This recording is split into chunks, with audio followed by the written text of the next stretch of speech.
of the President of the College of Surgeons of Sri Lanka for the year 2022. This evening, Dr. Satish K Goonesinghe will be inducted as the 40th President of the College. Please rise as the ceremonial procession makes its way to the auditorium.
Please keep standing for the national anthem of Sri Lanka.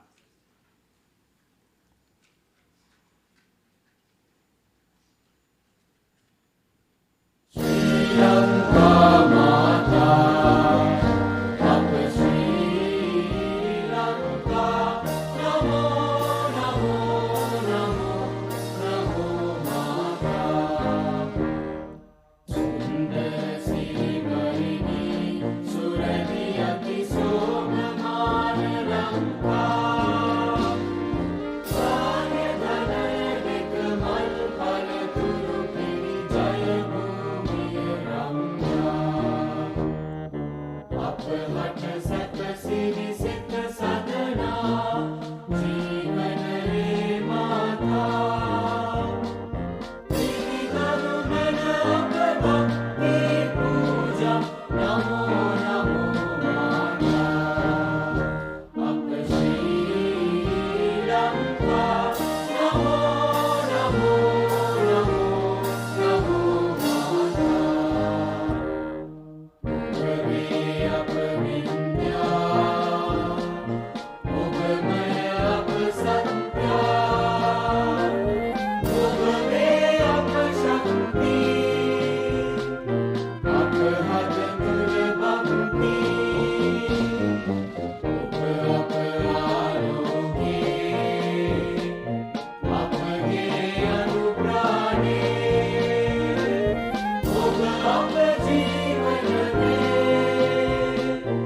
keeping to traditions this evening, I wish to call upon the following to light the traditional oil lamp.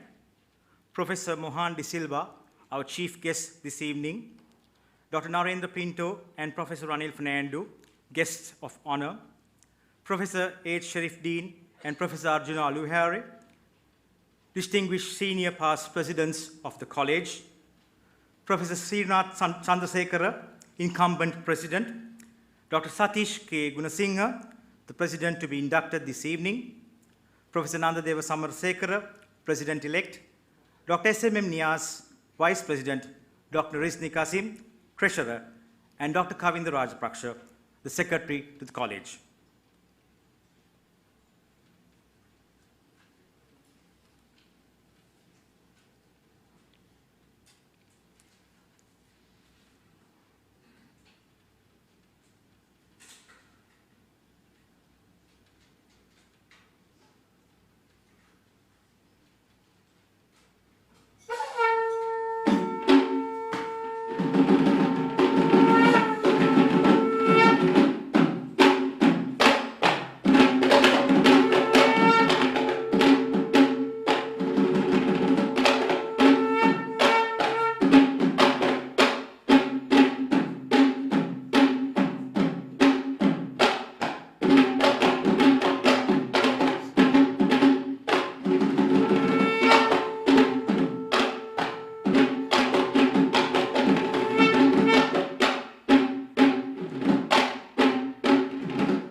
Thank you, ladies and gentlemen, and please do take your seats.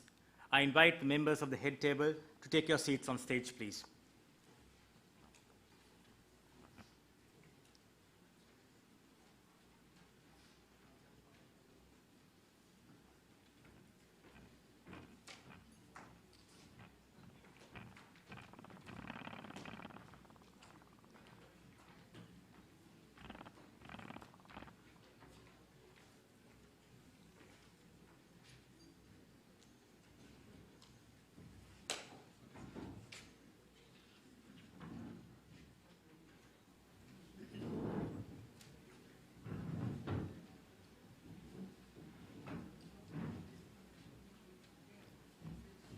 I now call upon Professor Srinath Chandrasekhara to deliver the welcome address.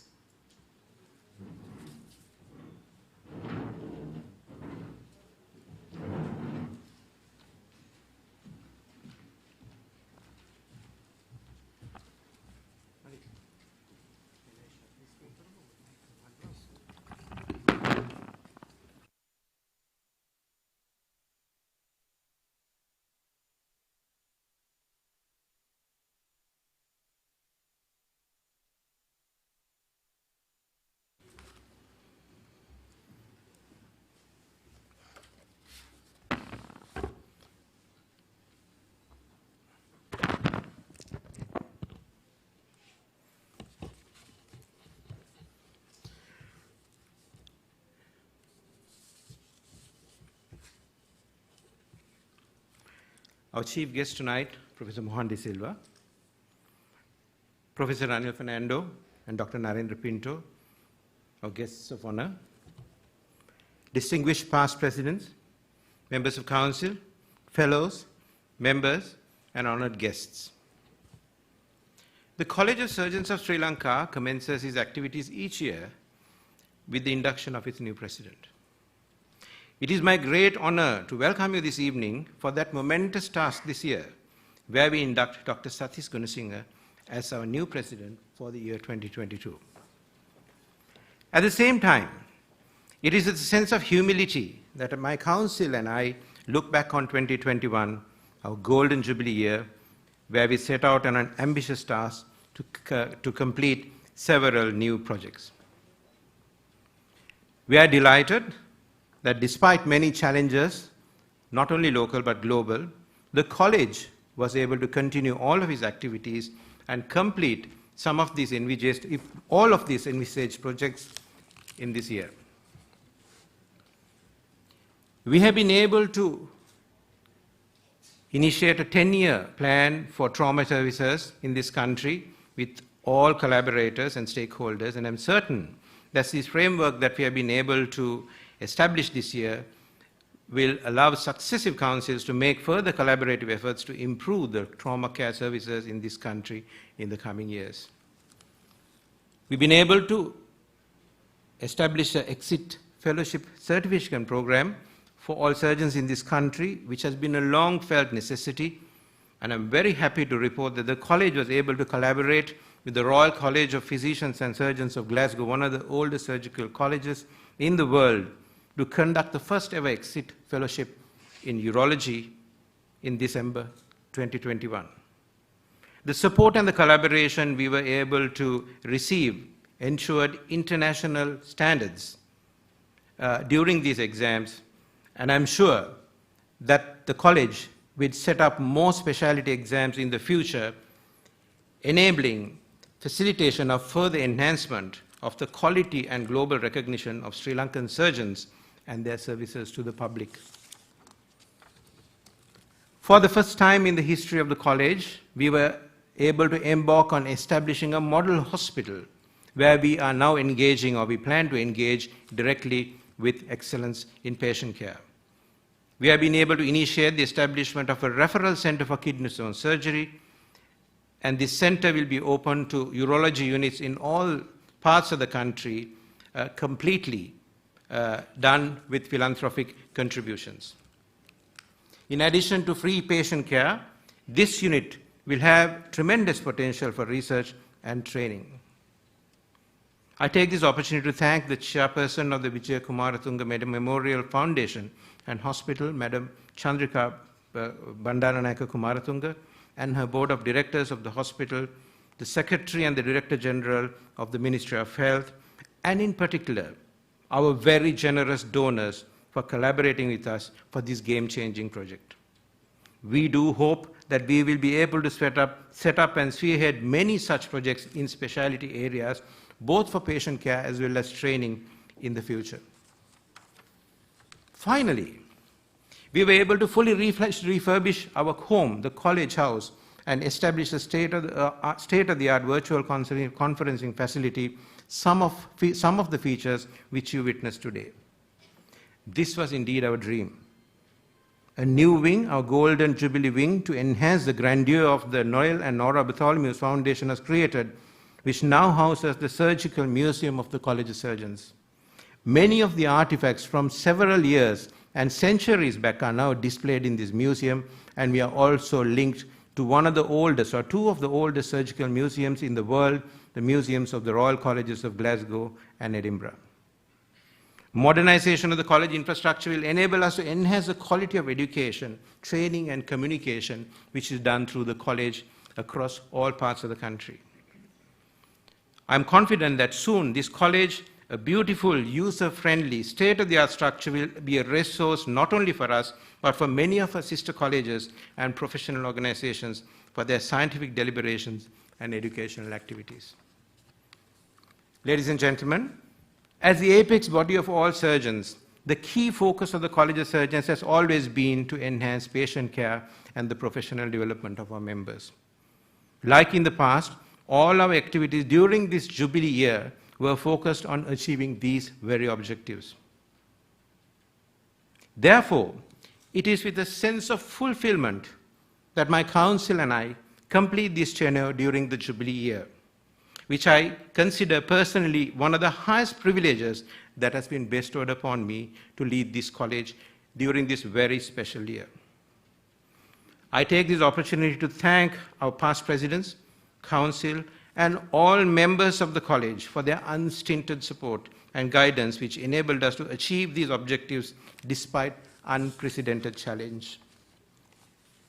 The outgoing council ensured the continuity of many programs, many worthy programs established over the years by our predecessors. Similarly, the new programs established this year, too, will require further efforts and continue to bring about the envisaged benefits. Ladies and gentlemen, the college has chosen well to appoint Dr. Satish K Goonesinghe as its new president, supported by his vibrant council, whom I am sure will ensure all of this and steer the college to much greater heights. So once again, I welcome you all and wish you a pleasant evening.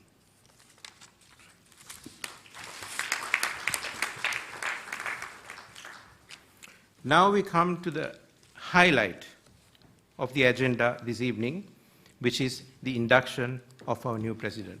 Satish, may I kindly request you to come forward and stand beside me as I read your citation.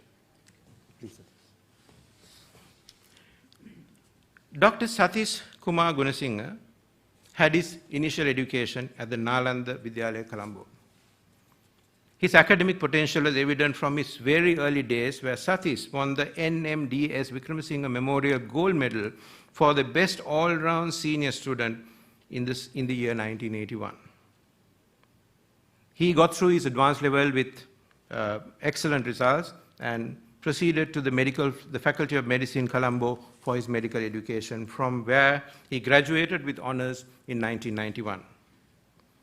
Satish soon entered the postgraduate stream, and through the PGIM, he completed his Master of Surgery in the year 1997 and chose to do urological surgery as his chosen specialty. He obtained his initial training at the National Hospital of Sri Lanka and later on at the Royal Hallamshire Hospital in Sheffield under one of the global giants in urological surgery and an academic, Professor Christopher Chappell. Satish obtained his fellowship of the Royal College of Surgeons of Edinburgh in 1999 and was board certified as a consultant urological surgeon by the Postgraduate Ministry of University Colombo in the year 2000. This was the time, ladies and gentlemen, that Sri Lanka had less than 10 urologists serving the entire country, and Satish was one of them. Satish took up his first appointment as a urologist in Kurunegala, and I personally know, because I was a junior trainee then, he only had his bare hands to work with. And you all know that urology is a highly technically resource-intensive specialty, and Satish has none to work with. Satish, he was not discouraged by all these problems, and he single-handedly developed the Department of Urology, or the Urology Department at the General Hospital, Kurunegala, now a teaching hospital, which has now developed into one of the best-equipped centers in the country. Following a very short tenure in Anuradhapura Teaching Hospital in 2008, Satish proceeded to the Teaching Hospital, Karapitiya, where he has been serving a large population of patients in the south for the last 13 years. Dr. Goonesinghe is a true academic, and he has not limited his academic interest to the field of medicine and surgery only. Satish read for Bachelor of Law degree, LLB, at the Open University of Sri Lanka and graduated in 2008 while practicing as a specialist urological surgeon. He was called to the bar as an attorney of law at the Supreme Court in 2009.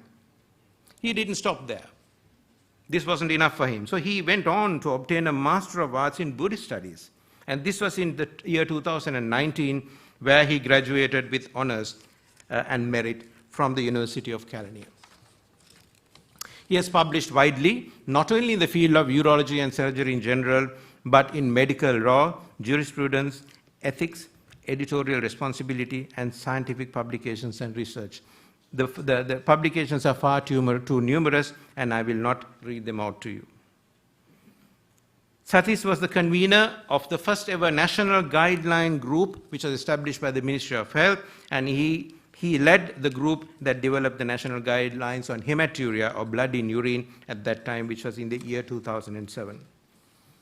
He's the current co-editor of the editor-in-chief of the Gaul Medical Journal, which is a quarterly academic journal of the Gaul Medical Association, attracting local as well as international papers. In the past, he has been on the editorial boards of the Sri Lanka Journal of Surgery, and also a research and ethics committee member of the Faculty of Medicine in Ruhuna, and initiated the Gaul Medical Association research grant given for promising young researchers. He has led many societies, which includes the Kurunegala Clinical Society in 2003. He was the president of the Sri Lanka Urological Association, or the Association of Urological Surgeons, in the year 2015 and 16, where he held two very successful international conferences. And he also led the Gaul Medical Association as his president in the year 2016. His academic contributions, numerous academic contributions in examinations and training include being examiner at the MD Part 1 and Part 2 surgery at the Postgraduate Medical PGIM in Colombo, and also is a senior member of the Specialty Board in Urological Surgery at the PGIM. He is an examiner and honorary visiting lecturer in surgery at the University of Ruhuna since 2008. Satish also serves as an external member of the faculty board of the Faculty of Medicine in Ruhuna, and is a member of the Transplant and Ethics Committee of the Teaching Hospital in Karapitiya. Dr. Goonesinghe's contribution to the College of Surgeons has been long and highly decorated.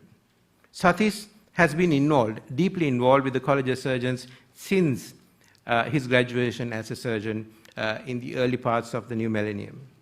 He joined the College of Surgeons Council in 2004 under the presidency of Professor Mohan De Silva, who's our chief guest tonight.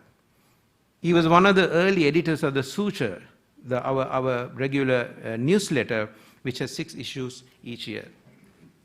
Satish served as the secretary of the College of Surgeons in 2009 under our guest of honor, Dr. Narendra Pinto, and coordinated one of the major international surgical conferences in the country with the collaboration of the SARC Surgical Care Society, and this was in the year 2009. He has served the College Council for more than 8 years, and has been the Congress chairman to the Sri Lanka Surgical Congress in 2019 held in Galle. Satish was elected as Vice President in year 2020 and President-elect in the previous year, which is 2021, enabling him to head the college in the year 2022. Ladies and gentlemen, beyond all, Dr. Goonesinghe is a person who has led by example. He has demonstrated the highest level of professionalism and commitment in whatever task he has undertaken, and we, all of us who know him, know that. He's a thorough gentleman, quiet, humble, but assertive when necessary.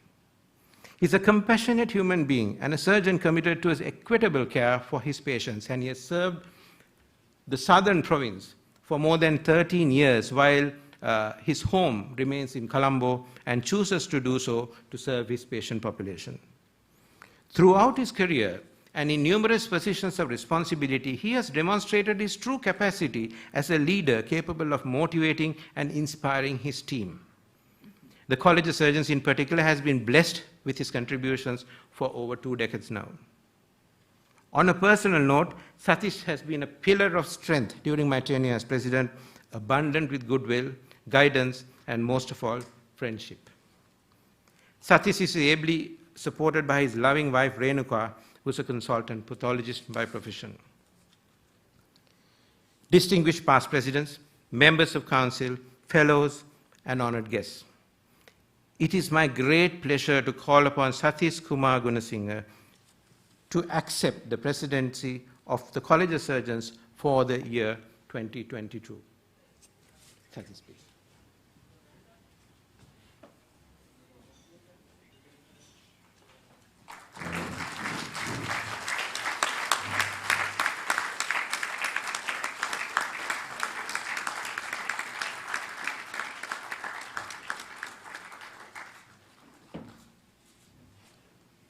In keeping to traditions of the college, the newly inducted president, Dr. Satish Goonesinghe, will now present the past president's medal to the outgoing president, Professor Srinath Chandrasekhara. Yeah.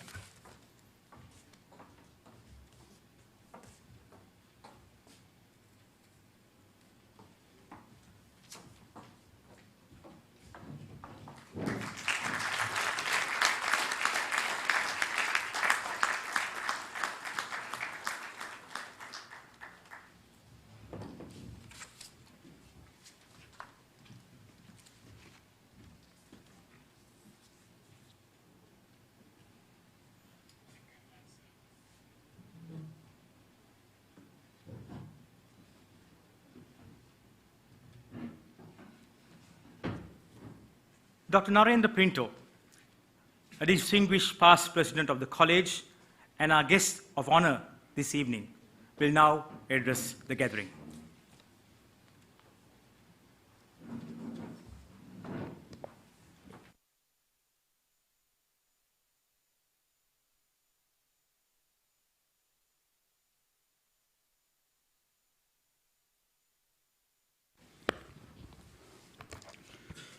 Good evening.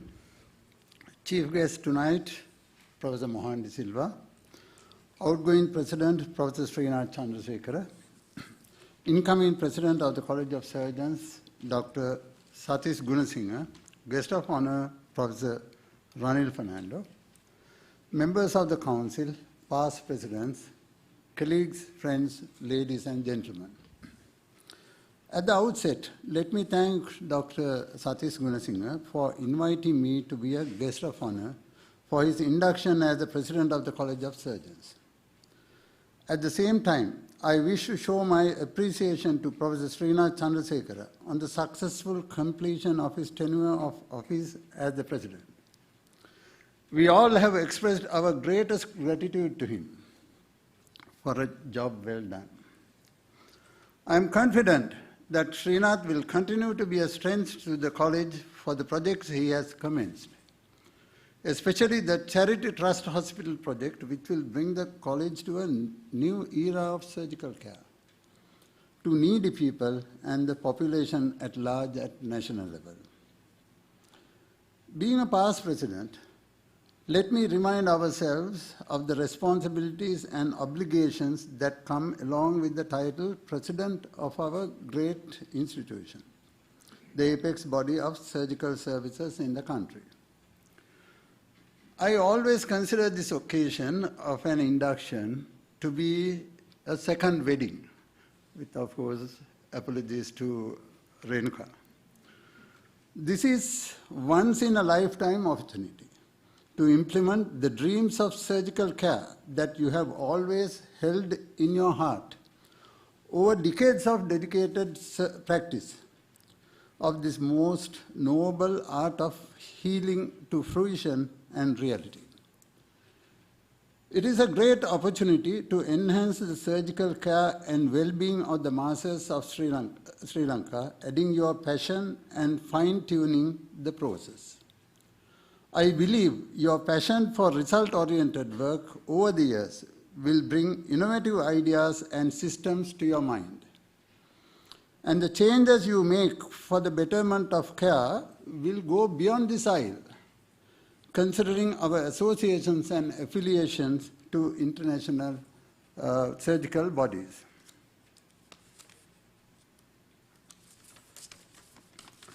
As a senior surgeon, I have always witnessed and experienced the exponential growth and development of our college over the years.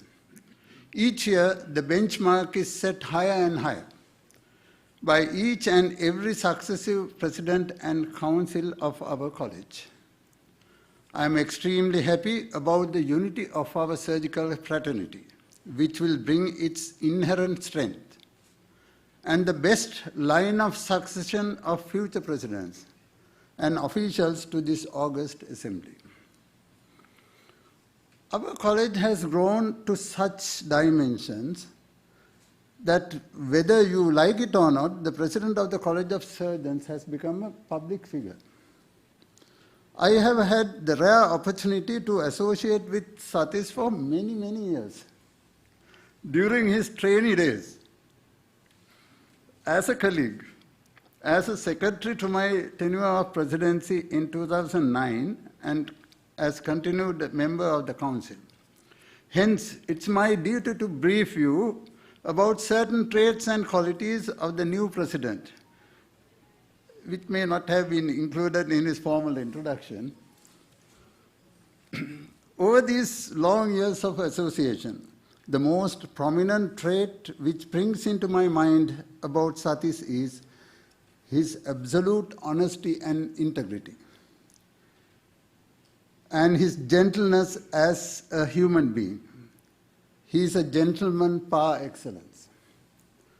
His prowess in communication and literary genius led to many foreign relations during our year of 2009, where we were president and the secretary, which have blossomed to MOUs and long affiliations over the years of our institution. During that year, when he was a secretary, we had a record number of 102 free papers, 35 plenaries, 11 symposia, and an impressive program of scientific sessions, including the introduction of SETS program that were very popular, but the idea was mooted by Professor Aloka Patiran. The current logo of the college was launched during our induction.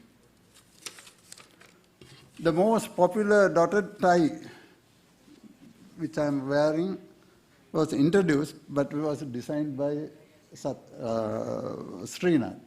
So it's a coincidence. In a lighter vein, a donut company nearby flourished during that year. As our vegetarian Satish's staple food was the donut. And he virtually resided in the college during that year. Satish is a homegrown Sri Lankan, absorbing all the good qualities of a son of the soil. His absolute respect of patients, parents, seniors, and his teachers, even in the face of unfair challenges he faced, is remarkable. Being armed with his legal expertise and acumen, a rare combination of becoming a lawyer and a surgeon, we look forward to a new era of progress of the college, with the strengthening of its very establishment. I know by now he is embarrassed about me talking about his outstanding qualities. But one more incident I would like to mention. When he was a trainee, I came to know that Satish was shouldering all the work in my unit. And my unit was heavily burdened with 3 casualty days per week and not a very popular destination and award among the trainees. So he was doing more than his share of work of the unit. So one day I inquired about this. His prompt response had been to protect the other person responsible. Satish's reply was, no sir, he being the only child in the family, he is not used to work like that. It's okay, I can certainly manage. We all know the pressure and stress of the MS examination, especially during those days. The exam is held once a year only. During the exams, all the candidates didn't even have time to eat. And when they came to inform their successors at the exam, they usually looked haggard and thin. But I remember very well that Satish was the only candidate who came to announce that, sir, I got through, having doubled his size.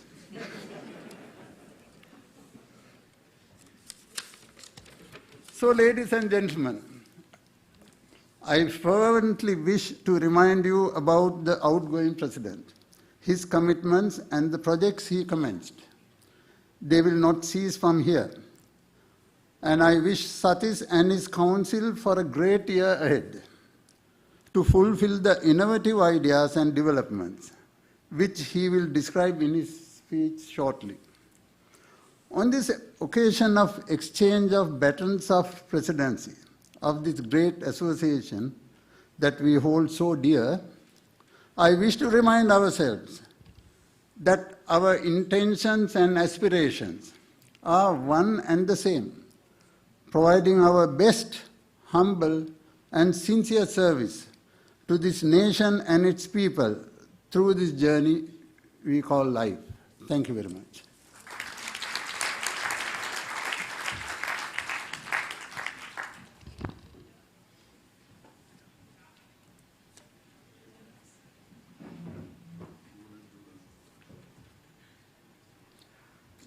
Professor Ranil Fernando, a distinguished past president of the college and our guest of honor this evening, will now address the gathering.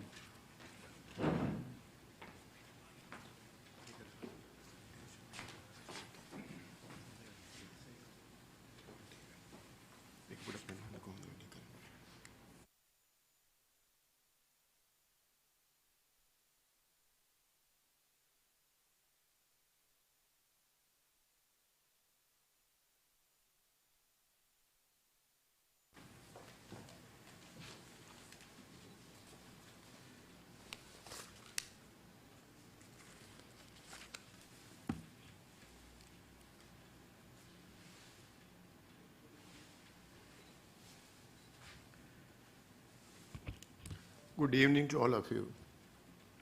The chief guest this evening, Professor Mohan De Silva, the president of the college, Dr. Satish Goonesinghe, outgoing president, Professor Srinath Chandrasekhara, my friend and invited guest, guest of honor, Dr. Narendra Pinto, and the secretary of the college, Kavindra Rajapaksha, past presidents, council members, distinguished guests, and ladies and gentlemen.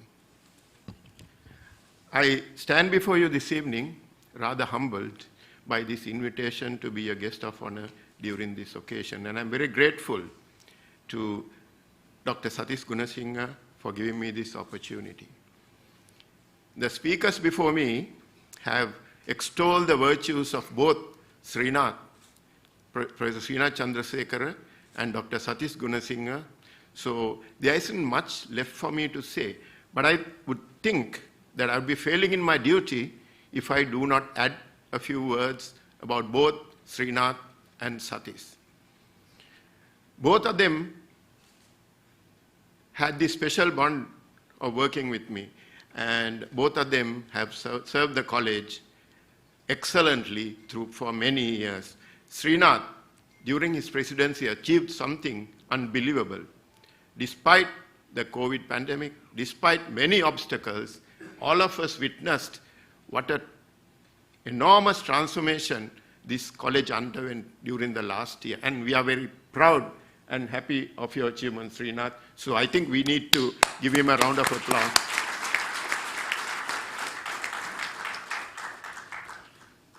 And about Satish, now every college has a few members who are silent workers.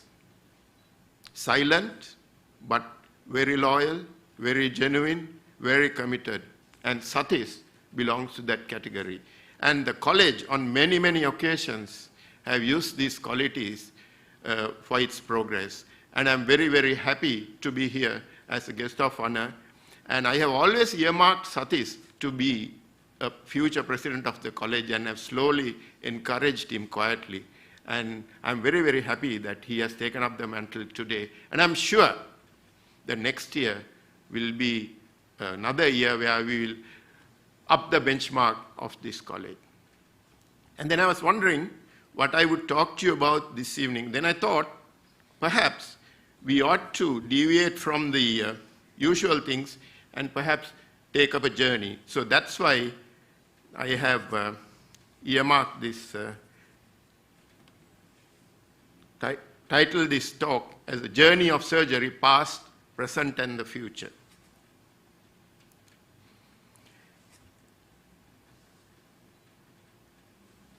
It is always good to sit back and look at what has happened in the past so that we can understand the present and perhaps talk about the future.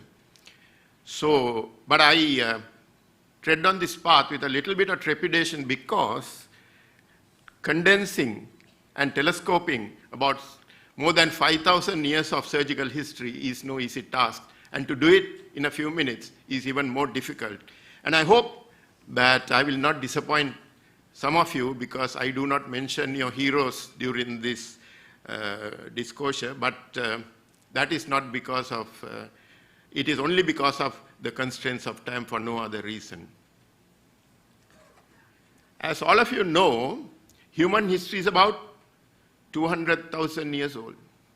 And the modern man, or Homo sapiens, is about 70,000 years old. And of this, we only have about 5,000 years of history available to us to talk about any sort of history in surgery. And the early man, or Homo sapiens, were hunter-gatherers. I'm really sorry, the screen is gone.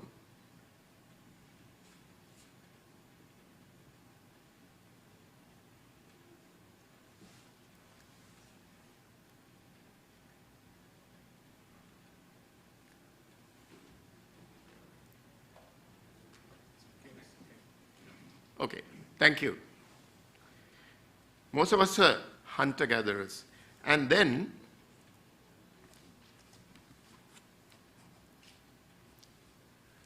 we don't know. Did they really need surgeons? We really don't know. But it is logical to assume that though the carers were not called surgeons, wounds, injuries, fractures, etc. must have happened, because they had to run behind animals, hunt, perhaps jump over waterways, and it would have required something like surgical intervention. I do apologize for this technical problem. These requirements, amazingly, is important even in the surgical management today, looking after wounds, fractures, and so on and so forth. So there is a tie to the past there. Then we would assume that the first surgical operations would have been taking care of wounds, suturing, dealing with fractures, and so on and so forth. And they remain the same today. We don't know really whether they were, because we only learned to write about 3,000 years before the current era. So it's about 5,000 years now of history. The evidence of first surgical interventions were found in cave paintings and archaeological excavations. So though man couldn't write, he could paint and he could draw. So we have some evidence, and it is accepted that the first recorded surgical operation is trephination, that is drilling a hole in the skull. It was found in certain caves when excavations took place, and it looked like that. Like that. These were not first. I don't think these were for extradural hematomas or subdural hematomas. These were for other reasons, to get rid of evil spirits, to cure seizures, and this particular skull seems to have more than one, so he must have been somebody possessed. So we don't know, but these are from excavations, is the first evidence available. Then we moved on, but all the time, cutting into the body or elevating sickness brought visions of bleeding, infection, resulted in excruciating pain or even death. And the main difficulties, I do apologize for this technical problem.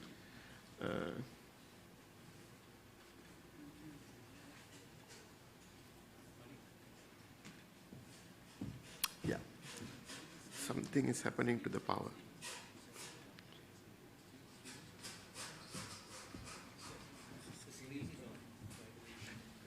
Can everybody see? Then it's okay by me.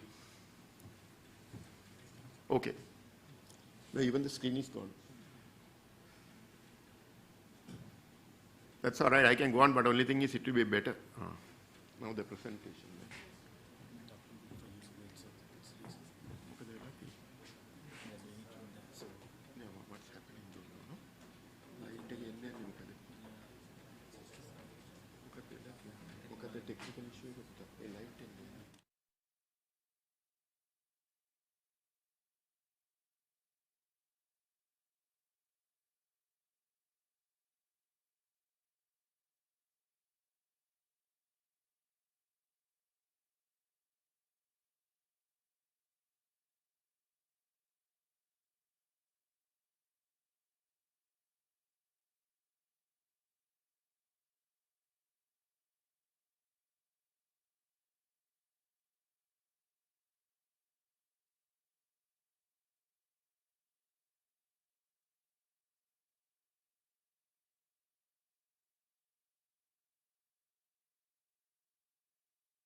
in our own area, Sushruta, the ancient Indian physician and the surgeon, carried out many operations around 700 before the current era. So he wrote a treatise called Sushruta Samhita, which was a surgical treatise. And he recorded and carried out several types of operations, including neurosurgery and plastic surgery. That is how it is recorded. And he, according to Sushruta, the surgeon should be equipped with 20 sharp and 101 blunt instruments of various descriptions. So therefore, I think he must be called the father of surgery. This is not moving again properly. That's okay.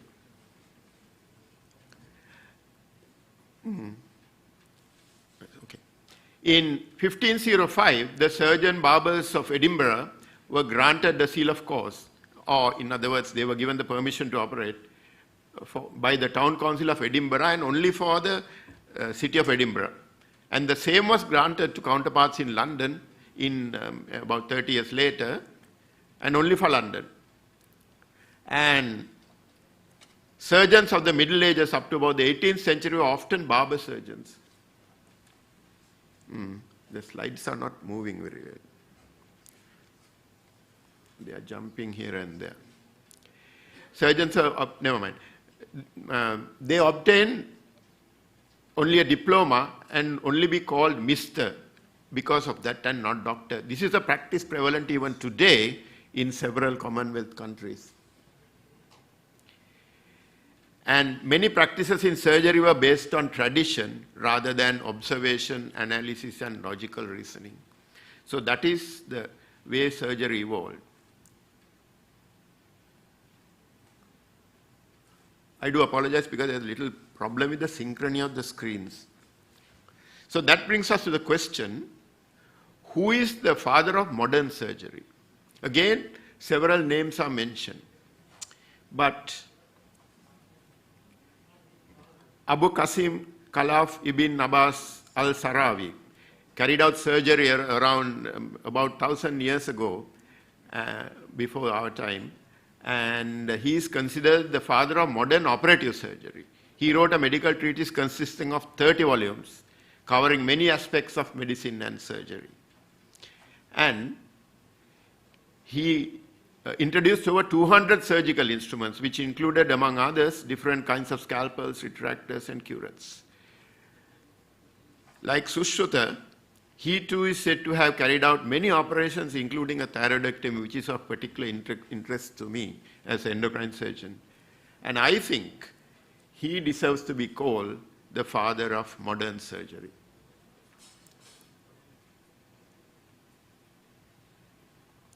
Then we come to what I call the modern era. Now, did the modern surgery start in the 19th century?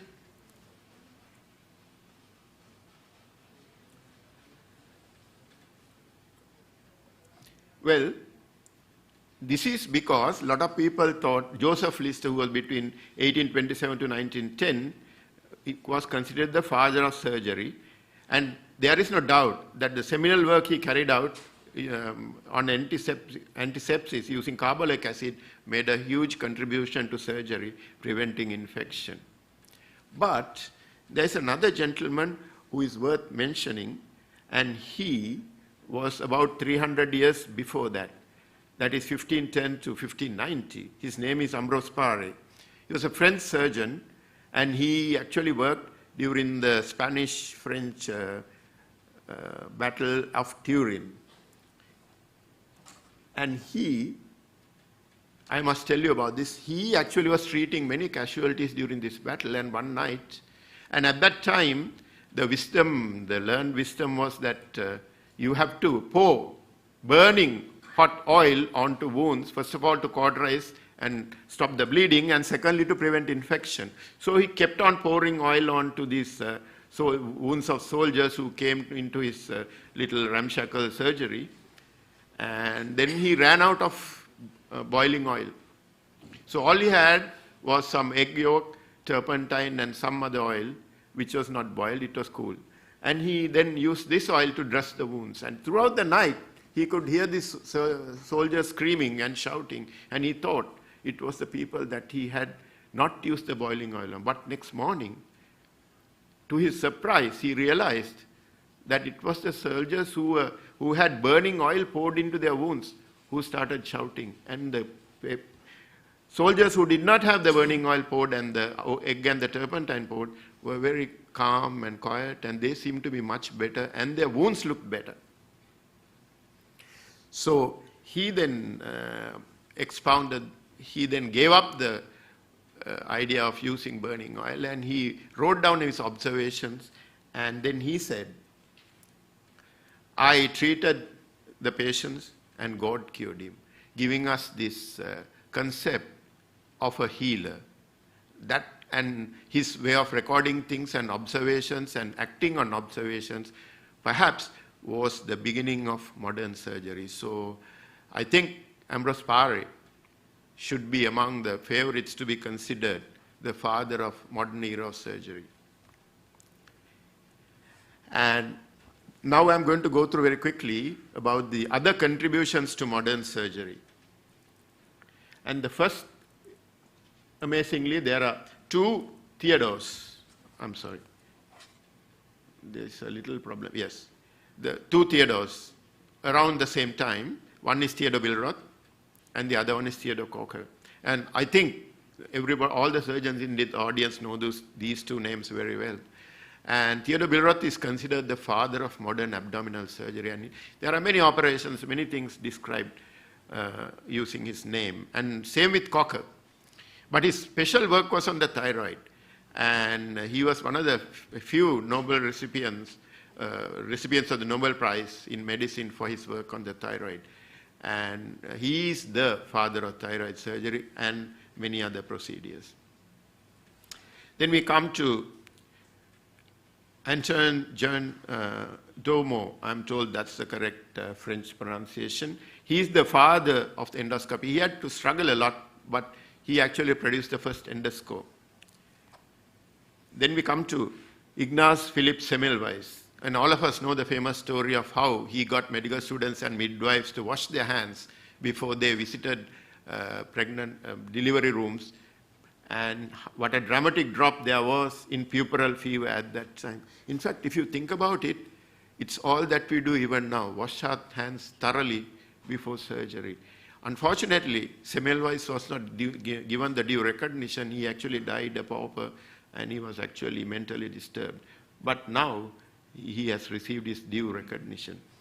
Then came a dentist called William Morton, and he was experimenting with various agents for relief of pain, and he used ether, and was the first operation performed under ether in 1846 with John Warren in the United States, and that was the birth of anesthesia for surgery.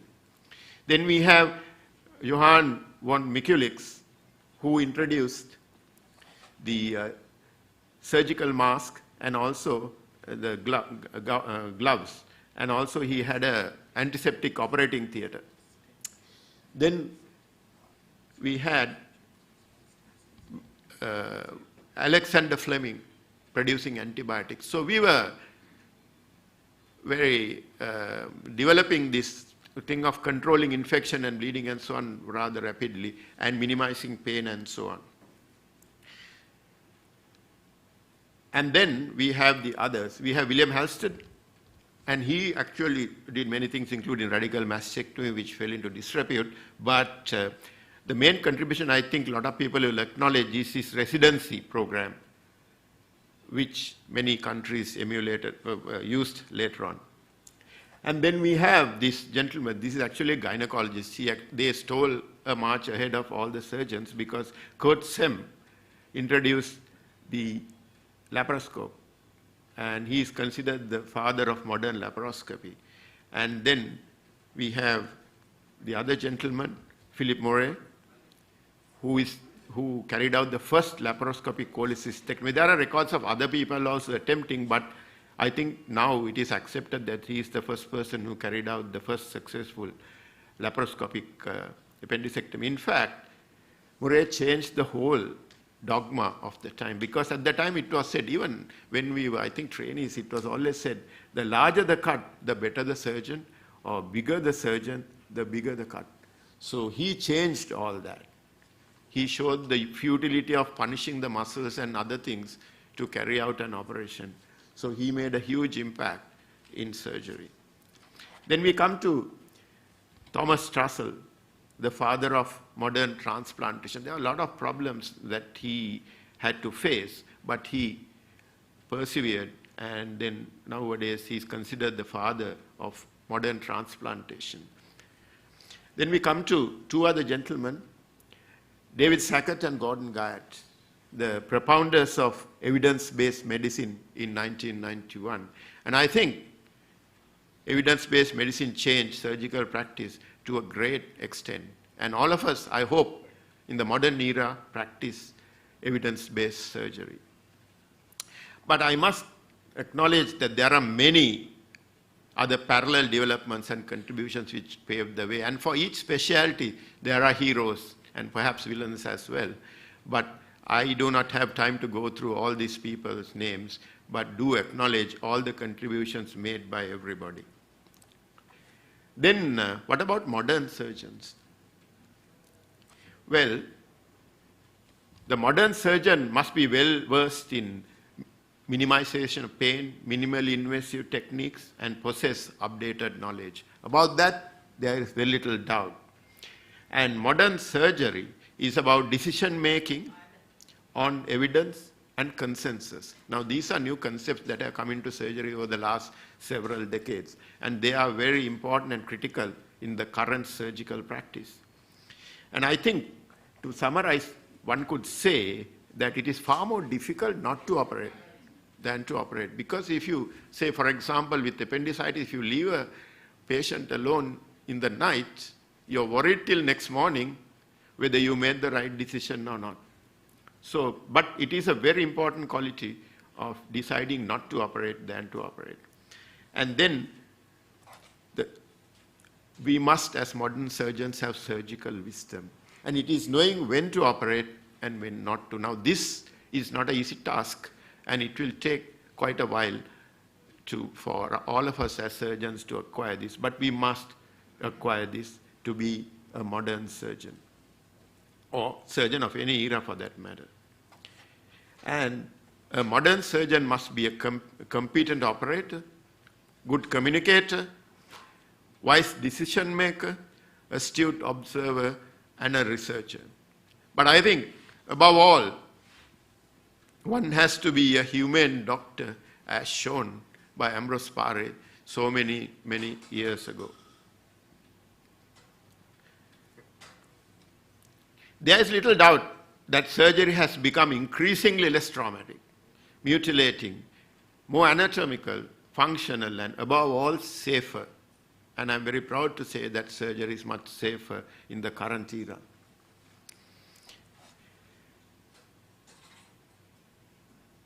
What are the unresolved issues in modern surgery? Yes, we have made tremendous progress. We have taken huge steps. But are there any unresolved issues in modern surgery?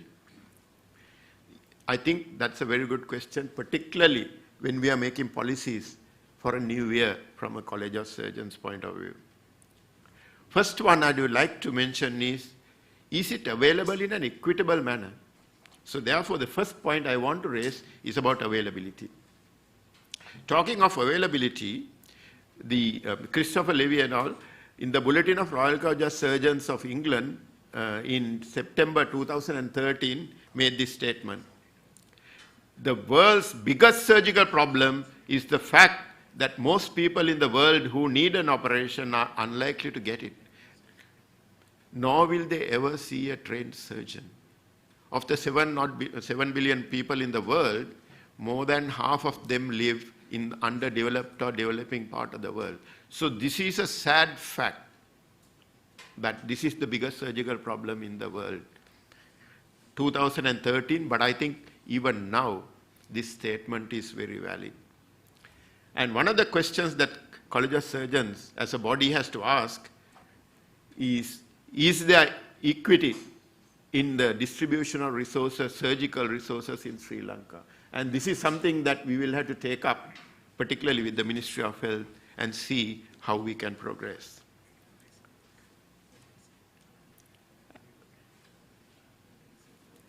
And the second thing is sustainability. Now, Professor Mike Griffith, the president of the Royal College of Surgeons, Edinburgh, in the December 2021 issue of the Royal College of Surgeons Edinburgh Journal says, sustainability is the biggest health threat in the face of global economic crisis. We must reduce our carbon footprint. That is his theme for 2022. You might ask me, what is sustainability? Again, the Royal College of Surgeons of England had done a lot of work on this. There was a committee who looked into this, and they issued this sustainability in surgery statement. And what they said was that sustainability, to improve sustainability, organizations must ensure that their use of resources does not exceed available supplies and that their impact do not negatively affect the wider community, the environment, or future generations. So it's about balancing availability and resources. So that's a very important, another step that the College of Surgeons need to consider. So the question is, are the surgical practices sustainable in Sri Lanka, the way things are? And also another question that I would like to pose is, do modern techniques make it less sustainable due to cost?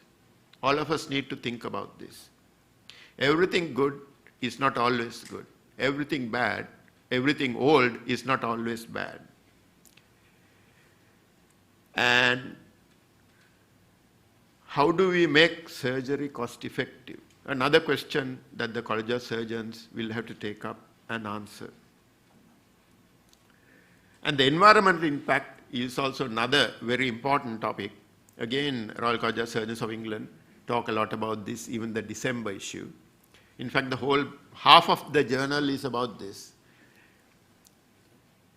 And they say the climate change is a defining issue of this decade. So as surgeons, we need to be aware of this. NHS in England, annual carbon footprint is about 4% of the national greenhouse emissions. That's a lot for just one institution. And the operating theatre is practically where a lot of carbon emissions take place. And the figures are given there. I don't want to bore you with various figures. But the major carbon hotspots include energy use, laparoscopy, procurement, consumables, and anesthetic agents. So these are things, if we are going to reduce the carbon footprint, we need to pay attention to as surgeons and protect the environment. And the third point, and the final one that I want to raise, is about misuse of investigations and antibiotics. About investigations, what has been found out is that medical imaging has had a considerable impact on diagnosis and management, no doubt about that. But radiology exposes patients to ionizing radiation, which may result in injury, or it does result in injury. And all of us must acknowledge this, physicians generally underestimate the magnitude of radiation doses these investigations cause. And I think we have been guilty of this at certain times, all of us. And just to give you an idea, here are the radiation doses. If you do 2 CT scans, 8 months, it is equivalent to 8 months of background radiation. Background radiation is what is naturally available in the environment. 8 times. That's a lot. Not 8 times, 8 months. That's a hell of a lot. And I don't want to go through the list, but you can see, even a single CT is radiation is about 50 times more than a normal X-ray. So do we consider this when we treat patients? I think we should. We ought to. And be very wise in the decisions we make about investigations. And antibiotics, one of my favorite topics. I think due to misuse of antibiotics, WHO thought it was prudent to put out a directive regarding prevention of infection. And what it said is this: 43% of patients have antibiotic prophylaxis continued inappropriately after an operation. This is something I always stress to the medical students. We must understand the difference between prophylaxis and therapy. If you continue antibiotics for 5 days, that is therapy. That is no longer prophylaxis. And we are only creating resistance. So all of us need to be mindful and aware of this. And misuse of antibiotics puts all surgical patients at risk. Now that's a damning statement. And I think all of us need to be very careful about the use of antibiotics, because we are not going to have any antibiotics for at least another 10 years. So we need to manage with what we have. So that's a very important task again for the college to take up and deal with. And there is an organization now called Global Alliance for Infections in Surgery, set up in 2016, and their main task is to optimize the rational use of antibiotics in surgery. In fact, you can join this organization online. If you go online and search this, you will find it. And I think all of us need to contribute to do this. Well, what about the future? The future is difficult to predict, and that's obvious. But there are some pointers from past experience, from what is happening now, and what we can predict from the data available are the pointers. The first point is patients will be more involved in decision making, maybe to a lesser extent in this country, but all over the world, patients are becoming more and more involved in the decision making, which earlier on was the province of the surgeon. It was all eminence-based, not necessarily evidence-based. And collaboration and multidisciplinary approach in decision making will be the norm. Now it's slowly catching up, but it will be the norm. I have no doubts about that. Technology will keep improving, making surgery more appealing, less painful, less foreboding to patients. Training will see new paradigms. And the operating theater, now can you see the surgeon? You see, it might look something like that. Of course, it will take many years for this to happen in Sri Lanka, but you actually can't see the surgeon. It's all gadgets. Whether this is a good thing, whether it's an affordable thing, whether it's a bad thing, we'll have to make a decision. But more and more operating theaters are beginning to look like this. And training will see new paradigms. Even now it's happening. A lot of delivery of information takes place online rather than physically. But perhaps for clinical medicine, we need to keep that hold on contact with patients.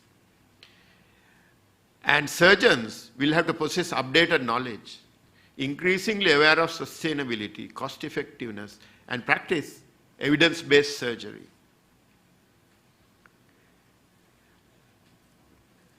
As surgeons, we must always follow the first dictum of treatment. And what is that? Primum non nocere, or first, do no harm. Because remember, every time we operate, the possibility of harm always exists. So our first responsibility as surgeons is to ensure that we do no harm first. And also, remember what Cicero said so many centuries ago. He said, in nothing do, and this addition of surgeons is mine, he said, in nothing do men more nearly approach the gods than in giving health to men. How true that is. All of us know how patients treat us. And if we can adhere to this, I'm sure the surgical the world will be much better off, and all of us will be good surgeons and good human beings. And thank you very much for a patient hearing.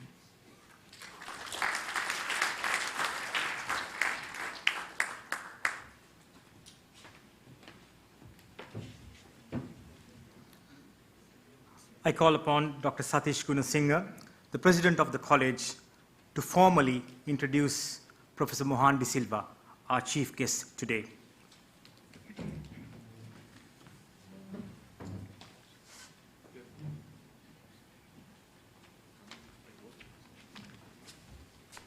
Thank you. Guests of honor, distinguished past presidents, members of the council, ladies and gentlemen. It's my pleasant task now to introduce our chief guest, Professor Emeritus Professor Mohan De Silva, to address this gathering. He's a distinguished past president of the College of Surgeons of Sri Lanka and is a former chairman of the University Grants Commission. And he was the former dean of the Faculty of Medical Sciences, University of Sri Jayawardenepura, Colombo. And he's the former professor of surgery and chair of the Faculty of Medical Sciences at University of Sri Jayawardenepura. He's a former consultant surgeon, Colombo South Teaching Hospital, and he has worked as an honorary consultant general surgeon at Mid Cheshire Hospital's NHS Foundation Trust in the UK. And he's a respected pancreatico-biliary surgeon who introduced therapeutic ERP services in Sri Lanka and training. He has delivered 5 orations. He had 80 peer-reviewed research publications. He's a former WHO expert advisor on patient safety in member states, CRO, and the World Health Organization, New Delhi. He's a fellow of the Asian Pacific Society of Digestive Endoscopy, respected medical author, teacher, national and international examiner, a single-author surgical textbook in UK in 2008 titled Clinical Surgery Made Easy, a companion to problem-based learning, published in the UK. And he's the first and only Sri Lankan surgeon practicing in Sri Lanka, invited as a chapter contributor to Bailey and Lau, a global surgical textbook, the 26th edition in 2010. 2 other surgeons who have been quoted by Bailey and Lau. One surgeon is over here, Professor Arjuna Vihare for Crohn's disease, and Professor Milroy Paul for the management of amoebic liver abscesses. I think those are the 2 Sri Lankan names I've seen in the Bailey and Lau. So we have a chapter editor, a chapter author here. He's a former member of the National Science Foundation, former member of the National Education Commission, former member of the Human Resource Development Council, former Sri Lanka representative of the USA, Sri Lanka Fulbright Commission, former member of the Governing Council of the South Asian University in New Delhi. He's a former director of education of our college and former chairman of the Specialist Board in General Surgery. He pioneered structured postgraduate surgical training program to produce general surgeons with special interests. There are 8 subspecialties in general surgery defined. And as a chairman of the University Grants Commission between 2015 and 2019, he made a significant contribution to establish a quality process-driven, transparent state higher education system, and led the strengthening and regularization of the quality assurance process in the state universities by establishing a quality assurance directorate in the UGC that led the strengthening and regularization of the quality assurance process in the state universities, establishing a quality assurance directorate in the University Grants Commission. He's a former cricket captain of the University of Colombo, and he has also been the basketball captain at Nalanda Vidyalaya, Colombo. Now I present you our chief guest, Professor Mohan De Silva, to address the gathering.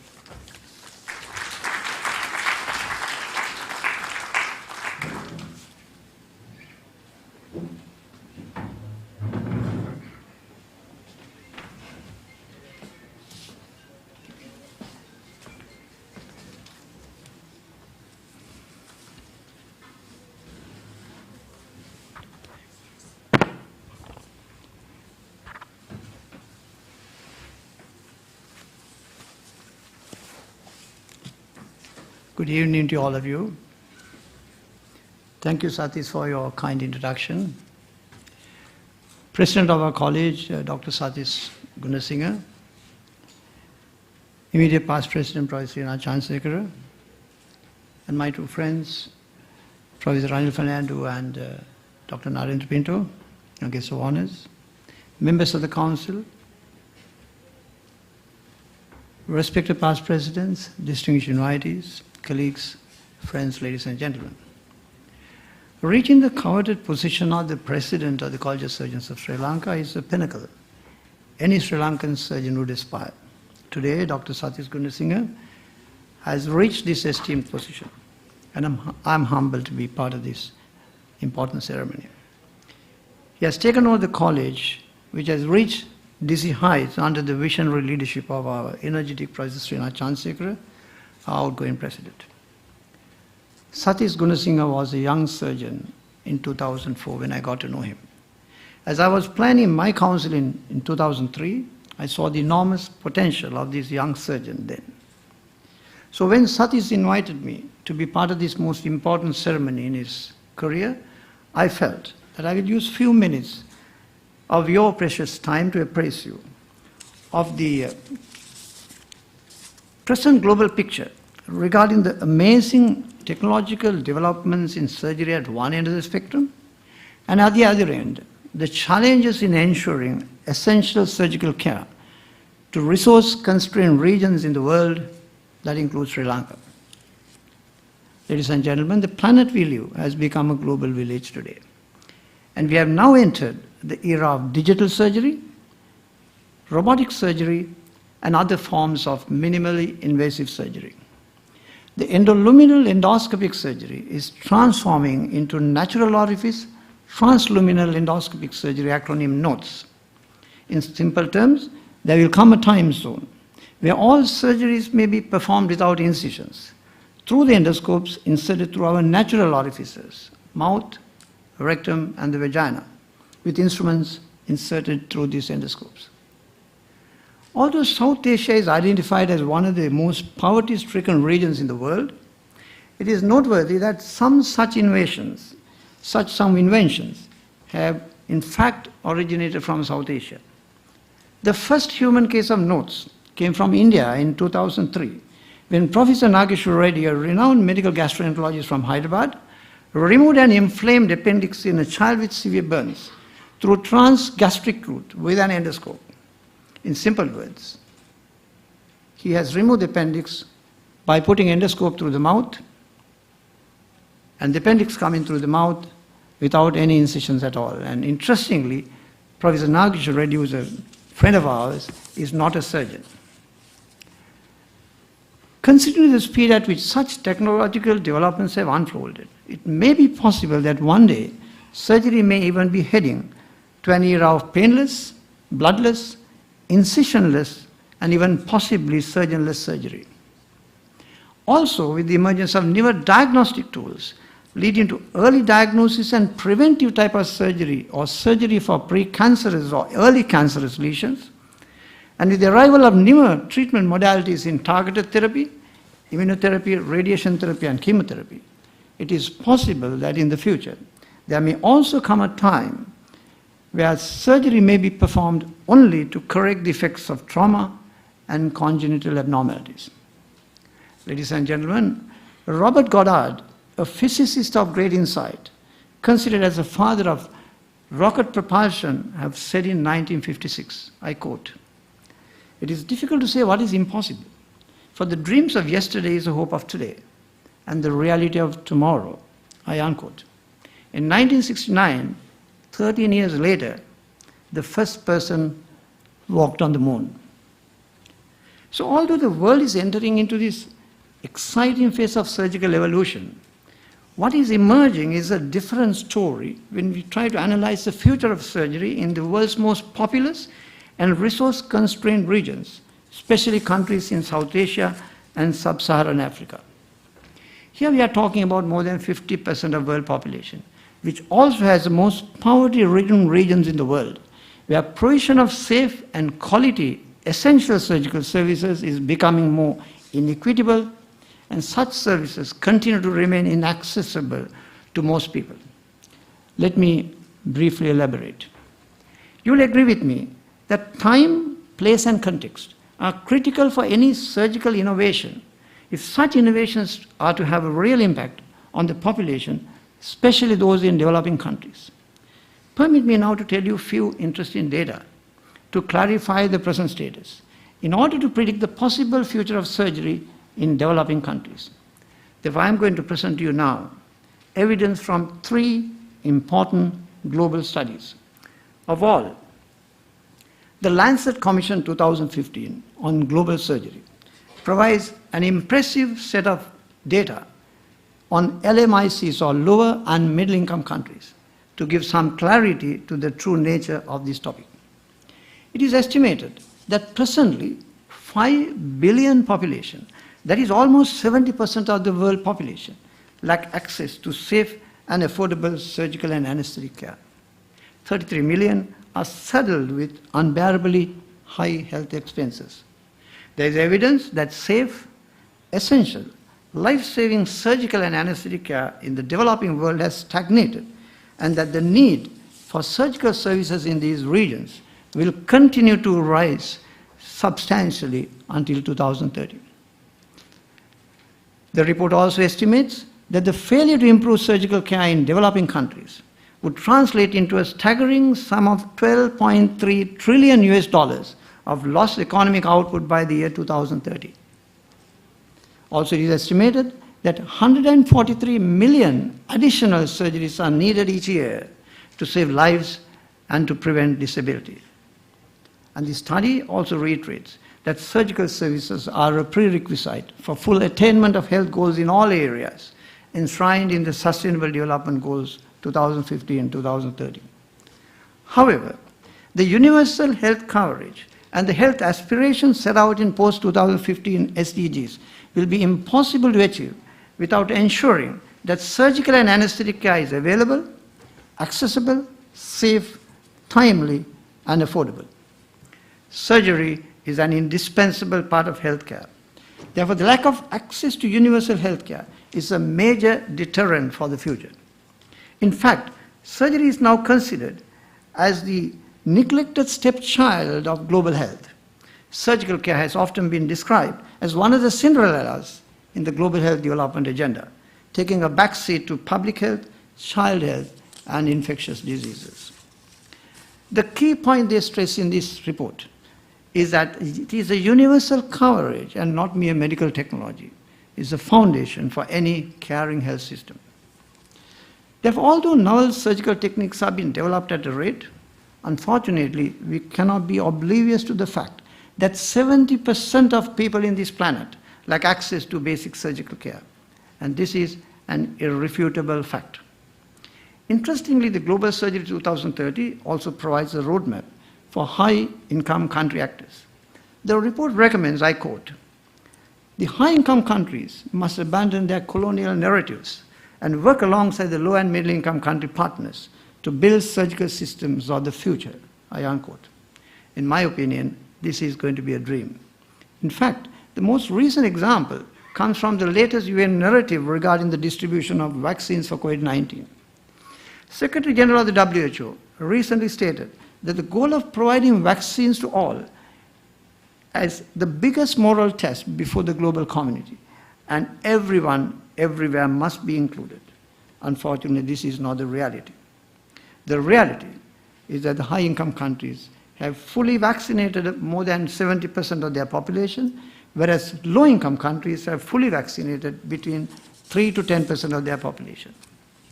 In fact, the Chief Scientific Officer of the African Union, of the WHO, recently stated that the safe haven to the virus which we, the humans, have created through unequal distribution of vaccines globally has supported the emergence of new virus variants like Omicron with enhanced infectivity. More data emerge when you look at an interesting analysis in the WHO Integrated Management for Emergency and Essential Surgical Care Report 2011. This report highlights the enormous shortfalls in lower and middle-income countries in infrastructure, supplies, procedures, insufficient human capacity, attrition of valued human resources from developing to developed countries, gaps between resource needs and allocations, and inability to pay as important reasons as to why the basic care is lagging behind. They recommended a multidimensional approach with cost-effective strategies as a guide for policymakers in developing countries to address the demand for surgical care. In this context, when we briefly look at Sri Lanka, although we are a developing country, we have gained international recognition as a successful model of good health at a low cost. This is further substantiated in the next report I am going to present to you. That is the 2020 Human Development Report, titled The Next Frontier, the Human Development and Anthropocene. That is the last report I am going to present to you. This is a very interesting read, which provides further clarity to our understanding of this multifactorial problem. Anthropocene is the age of humans. It means that we are the first people to live in this planet, in an age defined by humans themselves. In this report, Sri Lanka's Human Development Index value for 2019 is 0.782, which is a summary of several factors categorized into 3 dimensions: long and healthy life, knowledge, and decent standard of living, which puts the country in the high human development category at 72 out of 189 countries. It is above the average for countries in South Asia and Sub-Saharan Africa. I will tell you how it happened. When British left the island, of many colonial legacies they left behind, 2 still stand tall: free health system like NHS UK, and a fundamental structure for a good education system, which became free for all her citizens in an historic bill approved by the Parliament in 1947, 1 year before we gained our independence. Even today, any Sri Lankan child with the right ability, but more importantly with the right will, there is a clear pathway to become a surgeon without any expenses for primary, secondary and tertiary education, and also for postgraduate surgical education and training, including foreign training. Successive governments since independence in 1948 has supported to maintain these 2 vital sectors with required funding. This has also resulted in having hospitals distributed throughout our island with essential surgical and anesthetic services, endoscopic and laparoscopic surgical facilities, but most importantly, trained human resources, products of free postgraduate surgical training system. And such welfare combinations are very rare indeed in developing countries. So, ladies and gentlemen, as you can see, we, the Sri Lankan people, are very fortunate and have long enjoyed the benefits of this welfare state. The government allocations for health services have increased in monetary terms over the years, although it has remained low as a percentage of GDP over the period between 2000 to 2016 at a 0.4% of GDP. As I mentioned earlier, the health system in Sri Lanka has gained international recognition as a successful model of good health at low cost.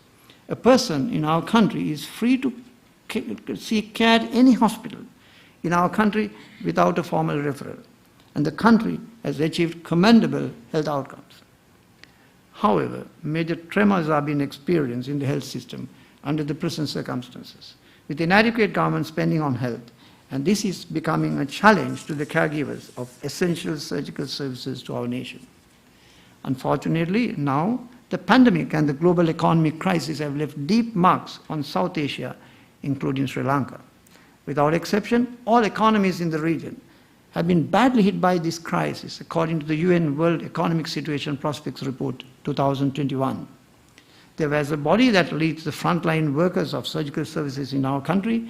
The new president and the council has an enormous responsibility as people's representatives to safeguard the provision of safe and quality essential surgical services in our country. In conclusion, ladies and gentlemen, evidence I presented reiterates the fact that till the day the policy makers in the developing world, including Sri Lanka, consider that the investment in health and education is the magnet for socio-economic development of our nations, the accessibility and affordability of future surgical care and innovation will not be a true reality to most people in the developing world, including Sri Lanka. Ladies and gentlemen, as I conclude, I would like to share with you my own view of our new president, Dr. Satish Goonesinghe. As I mentioned at the beginning of this speech, I feel that his ascent is related to his interdependent personality. He's a very effective team player, we heard from our colleagues, and one who is very deeply committed to whatever he undertakes. Ladies and gentlemen, the development of personal and interpersonal effectiveness of people has moved progressively from dependence to independence and now to interdependence. For decades, social scientists have defined independence as a character which is more mature than dependence. However, social science research has now shown that true independence is not the goal for effective living, nor it is a leadership attribute. There is increasing awareness that all of nature, including human life, is interdependent. Interdependence is far more mature and advanced concept than independence. Interdependence is the paradigm of we. We can do it. We can cooperate. We can combine our talents and abilities and create something greater altogether. This leads towards the development of service-centeredness of a person, an essential element to lead an organization. Interdependent people share deeply and meaningfully with others and obtain access to vast resources and tap potential of other human resources. We saw this last year with Professor Srinath Chandrasekhar also. As opposed to interdependence, independence is a paradigm of I. I can do it. I am responsible. I am self-reliant. I can choose, which leads to self-centeredness of a person, making decisions in isolation and discounting the contributions of others. Such personalities may be very good in their own fields as individuals, but they are not good to lead organizations. Satish, as I see, is a classic example of an interdependent, self-service-centered personality and a very effective team player. In my opinion, these were the possible attributes for his success also. Beyond these attributes, he is multi-talented. As you heard, he is a highly skilled, board-certified urological surgeon who has also obtained LLB and a license to practice law, the only surgeon in Sri Lanka who can stand tall in front of a bench. And add to this another very diverse cap, Masters in Buddhist Studies from University of Kalani. Therefore, he certainly possesses all attributes needed to lead the College of Surgeons of Sri Lanka, an organization that consists of a unique group of professionals. We saw this higher value of interdependence and service-centeredness in our outgoing president too. So I'm confident that our college is in safe hands today and that it will continue to reach greater heights under the able leadership of Dr. Satish Goonesinghe, in line with our vision to care with compassion to those in need. Thank you.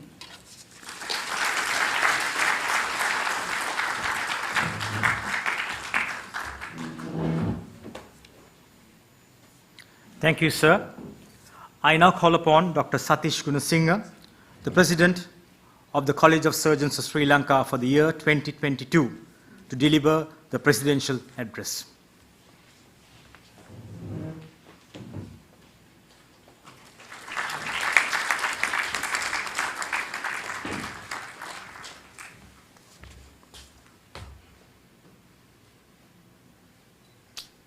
Can you please project the slides?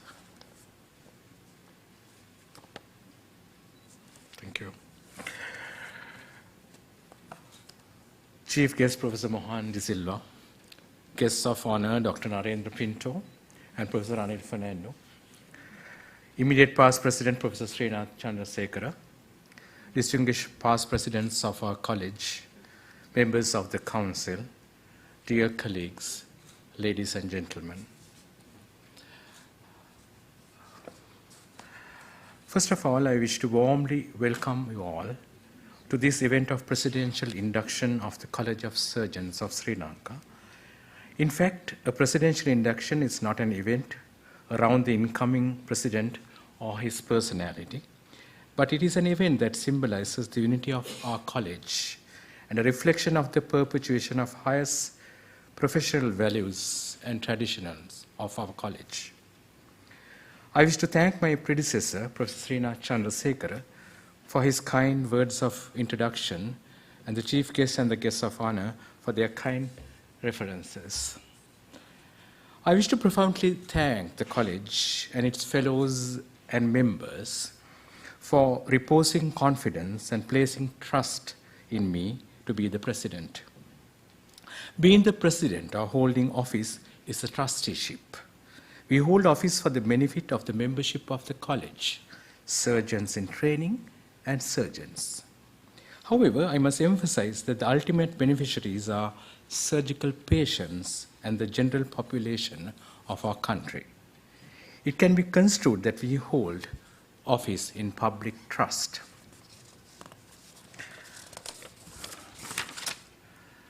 At the commencement, I need to say how I came to work in our college. It was my batchmate and good friend, Professor Aloka Patirana, who invited and persuaded me to be a member of the college council during the presidency of Professor Mohan De Silva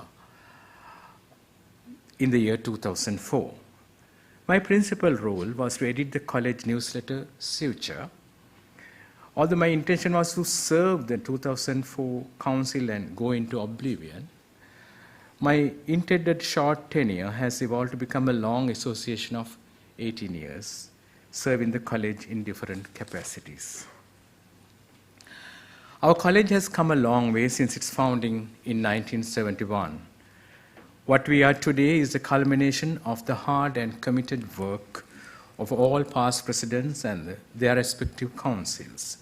We are in fact standing on shoulders of giants. As ever, we have to remember with gratitude the magnanimity of the late Dr. Noel and Mrs. Nora Bartholomew in donating their home in the heart of Colombo as our college headquarters. I ought to make a special mention about the giant leap that we made during our Golden Jubilee last year. My predecessor, Professor Srinath Chandrasekhar, is so very modest about his achievements. This wonderful auditorium with most modern state-of-the-art technology and connectivity, and the completely refurbished Nora and Noel Bartholomew's Foundation are the fruition of dedicated efforts of Professor Chandrasekhar and his team. We are so very happy to share our excellent facilities with other professional colleges, associations, and societies in the academic meetings in the future. This infrastructural advancement is an excellent platform for high-quality academic and professional activities of the college, and I'm confident that this would finally translate to surgical care excellence across our country. What our college stands for. Once again, we'll have to go back to our constitution and ask ourselves what our objectives are.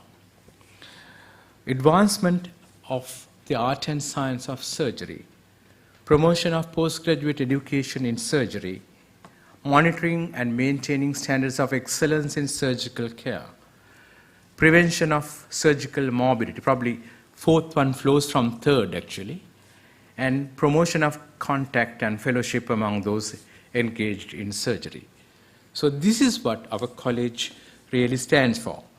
Sometimes we talk about constitutional amendments. These objectives, in fact, have withstood the test of time. Some may ponder whether they need revision or amendment with a background of current trends. A close analysis of these objectives show that they are, in fact, all encompassing core values.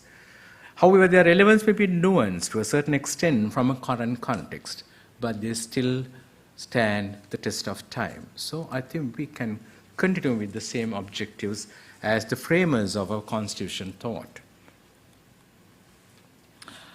This is your college. We are the college of all surgeons. We represent surgeons of all specialties, general surgery and its 8 subspecialties. We represent urology, orthopedics, plastic surgery, pediatric surgery, thoracic surgery, cardiac surgery, vascular surgery, neurosurgery, oncological surgery. I'm listing all, it's common fact, but I think I should restate as surgical gastroenterology. So,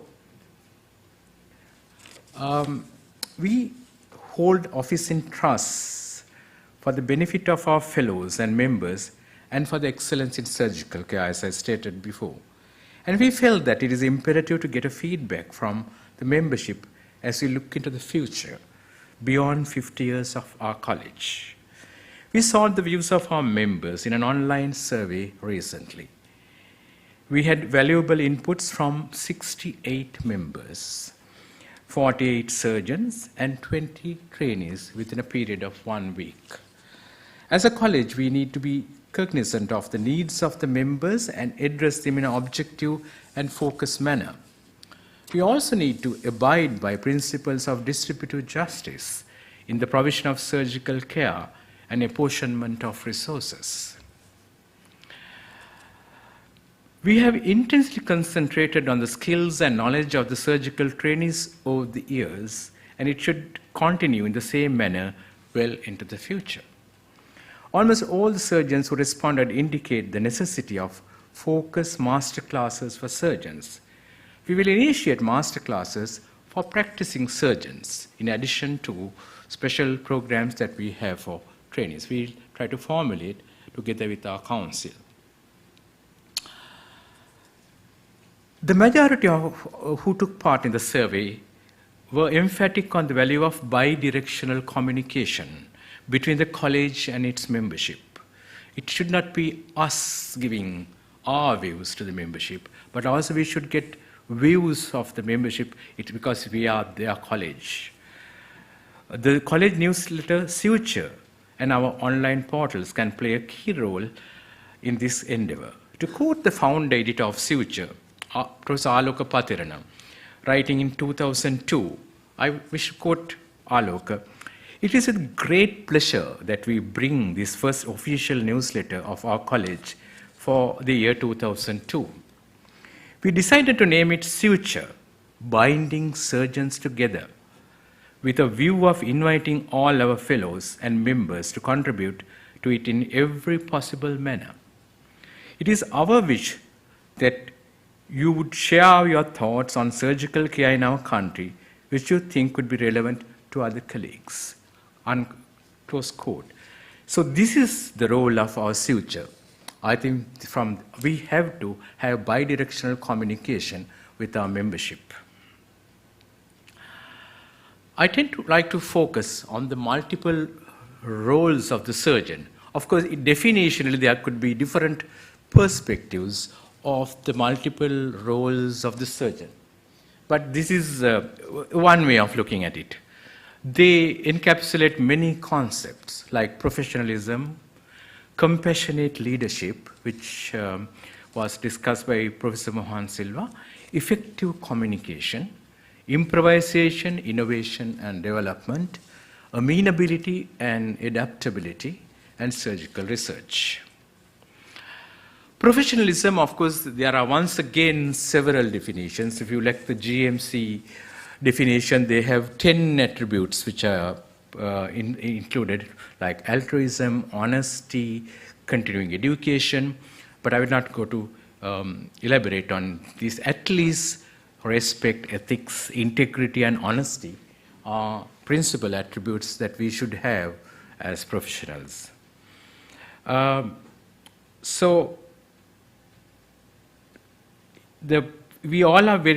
We appreciate the professionalism and utmost dedication in patient care is an essential requirement in the practice of our discipline. Focus and purposeful planning is pivotal for good outcomes. Identification of the clinical problems and their priority, and changing priorities and their dynamics with time as we manage patients is very important. And we have to have focused and purposeful planning in the follow-up of patients. If we ask ourselves what is the problem, what are the problems, what is the priority, and what is the short-term and the long-term solution, I think we all will never neglect any patient of ours. The surgeon needs to be a compassionate leader. This was very well enunciated by Professor Jackie Taylor when she delivered a plenary lecture at our surgical congress 1.5 months ago. She's the former president of the Royal College of Physicians and Surgeons of Glasgow. They bind compassionate leadership is of paramount importance. It binds us together and creates a sense of safety and interconnectedness among staff, medical, nursing, and other categories. It improves staff well-being. It improves patient experience, improves patient outcomes.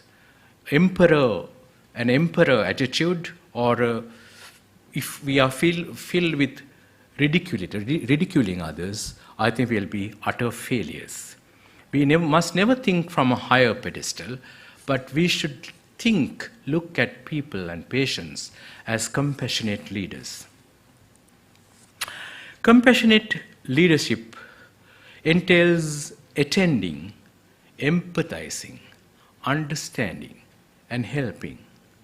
These are very basic attributes that is required from a compassionate leader at any point, rather than be a macho leader who dictates. This is what we have been used in the past.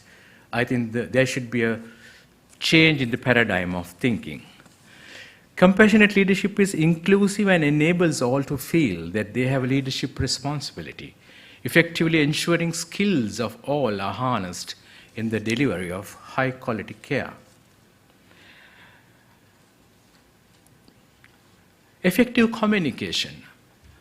Effective communication with patients, discussion and conveyance of management decisions. We have to think about patients' level of understanding and then try to communicate what we think about the patient, rather than this chap has a cancer, which is condemned. I mean, we have to condemn that type of approach. We have to convey what we think about the patient in a language that is a way he could comprehend. That's very important. Work-related communication. So from this emanates the doctrine of informed consent. Work-related communication with all levels of staff, colleagues, and other specialities, it too is very important. And most conflicts have origins in poor communication. Unfortunately, poor communication stirs up conflict, fights, misunderstandings. So as surgeons, I think we should be good, excellent communicators. Next comes improvisation, innovation, and development. We have to, although we think about certain values in a developed country, we should adapt according to the local milieu, local surroundings, and to adapt and innovate according to what we have. And this is very important in initiation and development of new surgical units, as most of us would have experienced when setting up units in different parts of the country, the challenges we had to face. But most of us have surmounted all the challenges, and suddenly we all get together and work.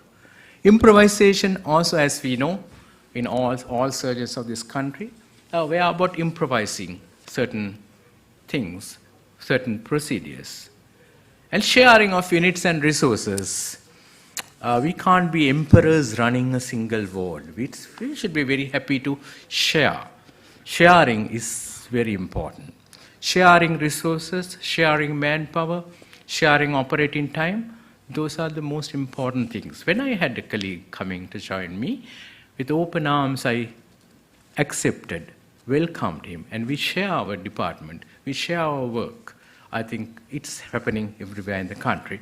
Sharing of units and resources, as it happens very well in the UK, in the NHS. That's very important. And we can't own any beds. These are my beds. We'll have to share according to the priorities of the patients. Maybe I'm radical a bit, but still that's what I think. When we are equitable surgeons, we'll have to think in that manner. And further development, we should not stop from what we have. We should campaign, lobby, and try to get more resources to our country. Now I get this important message from the Royal Flying Doctor Service, which is an excellent service in Australia, in the outback. They transport patients from the outback to the city. Transplantation patients are flown from one city to another when there are requirements. Reverend Flynn, who set up the Royal Flying Doctor Service, his motto was the furthest corner, the finest care. That's what we have to achieve. Give the finest care in the furthest corner, wherever in Sri Lanka. I think within 1 hour in our country, any person can reach a well-equipped hospital. I think as a developing country, we should be proud of that. So we all should be committed to give the finest care in the furthest corner. The concept of outstation, I think, is an anachronism now. Regional is an anachronism. We are all centers of excellence in all parts of the country. When I was a senior registrar, there were only 2 urology centers, Colombo and Kandy. And everything was focused on that. So now we see so many, we have more than 40 board-certified urologists working all over the country. So there's further expansion. This is one example from Kurunegala. When I started, I had to share the ENT ward in Kurunegala for urology patients. Initially, I was the only consultant, SHO, house officer, clerking, discharges, giving contrast for the IV use, and also even for retrograde urethrograms. I had to do everything. And some interns were so compassionate towards me, and they helped with clerking and discharges. And most of all these interns, I can remember Lanka Jayasinghe is now orthopedic surgeon. Dimuthu Goonesinghe is an anesthetist. So they were so very helpful. Then we mobilized state resources and benefactors, especially the Inner Wheel Club of Colombo West. They helped us. We renovated a storehouse in the hospital, and we built a urology ward. It took time, but this is what we had to be perseverant. We had to persevere to build a ward. This has happened everywhere in the country. There's nothing special, but this is the attitude we should have once we return from overseas training. Not to sigh and say, I worked in the best of centers, but unfortunately I don't have facilities, so can I come to Colombo or Kandy and work? No, that should not be the attitude to work. I worked in one of the best centers in the UK, under Professor Chappell, but I was happy to work as a basic urologist. I think that should be the attitude we should have, not to be Colombo-centric or Kandy-centric, but to work for the people because we have studied with their money. Sorry, I'm a bit. Then it's very important to have amenability and adaptability. That is also a very important thing. There are key qualities of the modern surgeon. Historically, our surgeons have played a key role in the unfortunate civil war in the north and east, and in handling victims of mass disasters, such as massive bomb explosions. During civil war, the surgeons had to surmount varied center-specific challenges. Challenges faced by surgeons Jaffna was quite different from that of Polonnaruwa. I'm sure Dr. Gamini Gunatilik, one of our distinguished past presidents here, how we initiated trauma care in Polonnaruwa, we all very well know. And Colombo, it was so very different. We have to be proud of our surgical fraternity who rose up against all challenges to achieve surgical excellence under difficult circumstances. From a current context, challenges COVID-19 pandemic demand amenability and adaptability. This was well illustrated by Dr. Dhumindari Ratna in the Professor Milroy Paul oration 2021, where his oration topic was "In the Eye of the Storm of a Pandemic, Surgical Emergencies in the COVID-19 Effect," where Dhuminda elaborated on challenges faced by a surgeon. Now we all are facing countrywide. So we need to focus on COVID-related challenges with like chronic excessive workload, profound fatigue, backlogs and waiting lists, later presentations and complex disease that come because of the problem. So amenability and adaptability, two are important things we have to think of. Finally, engagement in high quality research, too, is a key attribute of the modern surgeon. They need to evolve beyond clinical audits. What we commonly see, with all respect to all authors, majority of the papers we get are clinical audits. The college intends to go beyond the mere funding with research grants. We look forward to initiate mentoring and guidance and follow-up publication. The SLJS team, Sri Lanka Journal of Surgery team, led by Professor Ajit Manalisekara, will play a key role in the research initiative. And there's a fine book on successful surgical research, co-authored by Professor K.I. Dean, one of our distinguished past presidents. Next, in a while, we'll be launching a key publication, the Bibliography of Sri Lankan Surgical Research, edited by Professor Chandraratnatunga. And this is a key Golden Jubilee publication that we are going to launch in a while. So once again, as a restatement, I feel the multiple roles of the surgeon, professionalism, compassionate leadership, effective communication, improvisation, innovation and development, amenability and adaptability, and surgical research are key components of the modern surgeon. It's beyond the scalpel, actually, but these are very important. Once again, I wish to thank the membership for their trust and confidence reposed on me to lead the college this year. With uncertainties of the pandemic and other factors, we may face unforeseen challenges. Together with the College Council for this year, I pledge to maintain highest professional standards and strive to achieve surgical excellence.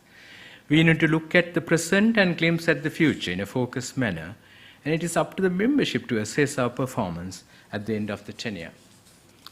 So into the future, we have to have focused continuation of academic and professional activities, cooperation and joint initiatives with local professional colleges, consolidation of relationships with international surgical bodies in South Asia. Already we have memoranda of understanding with the Malaysian College of Surgeons, the Royal College of Surgeons of Edinburgh, and the RCPS Glasgow.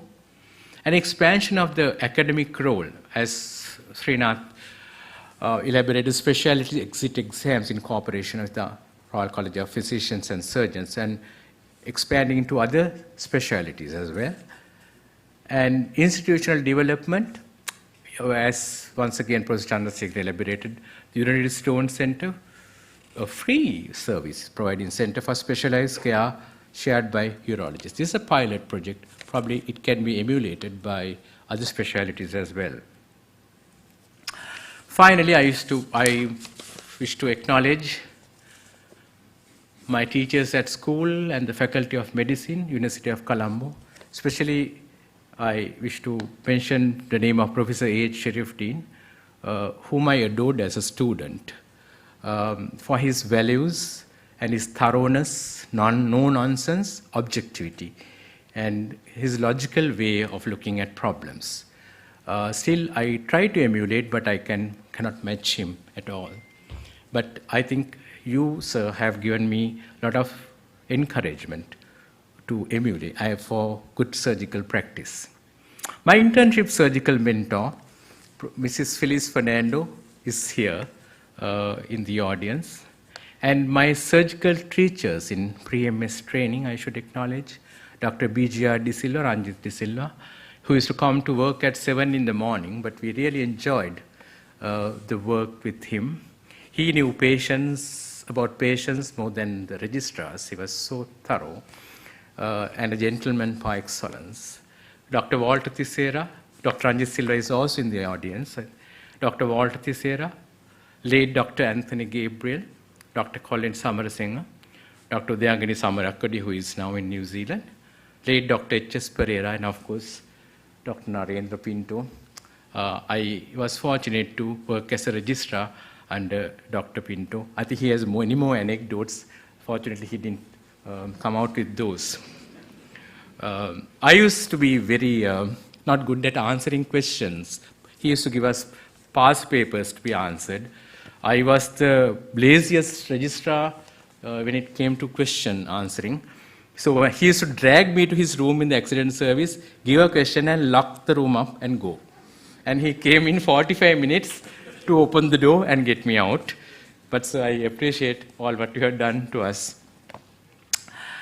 Then my teachers in urological surgery, the late Dr. Sirosha Gunawardena, I was trained under Dr. Gunawardena. I wish to fondly acknowledge the training he provided for me. And Professor Christopher Chappell in Sheffield, UK. Today he happens to be the Secretary General of the European Association of Urology, the leader of European urology today. But he is still an unassuming man who is so very helpful to the developing world. And all colleagues, medical officers and staff of NHSL Colombo, where I worked as a trainee, Teaching Hospital Kurunegala, Teaching Hospital Anuradhapura, and Teaching Hospital Karapiti. At the moment, I think my medical officers, SHOs, and nursing officers from Karapiti, and NHSL also here, and also Kurunegala, I used to warmly welcome them. Then I wish to thank Professor Mohan De Silva and Professor Aloka Patrin for bringing me into focused work in our college. My application for CSL membership was signed by Professor Aloka Patrin and Dr. Jayendra Fernando, so I have to remember them as well. I went to the office at, our old office at Vijayaramatha. It was Alok and Jayendra who signed my application. So I have to acknowledge that as well. Dr. Narendra Pinto, whom I worked as Secretary CSL in 2009, he is a compassionate leader, whom I described. And I work with him was immensely satisfying, and I enjoyed it very much. And I indulged in a lot of donuts during work, sir. I think you also enjoyed with me. So did Mr. Dayananda. But it was great working with you, sir. I got the impetus to work for the college more and more after working with Dr. Pinto. And Professor Srinath Chandrasekhara, the immediate past president, and Ranga Vikramarachchi for all their wholehearted help and encouragement in my work. College staff, Mr. Dayananda, he is the college, I have known him for more than 20 years, always affable, friendly, and cooperative.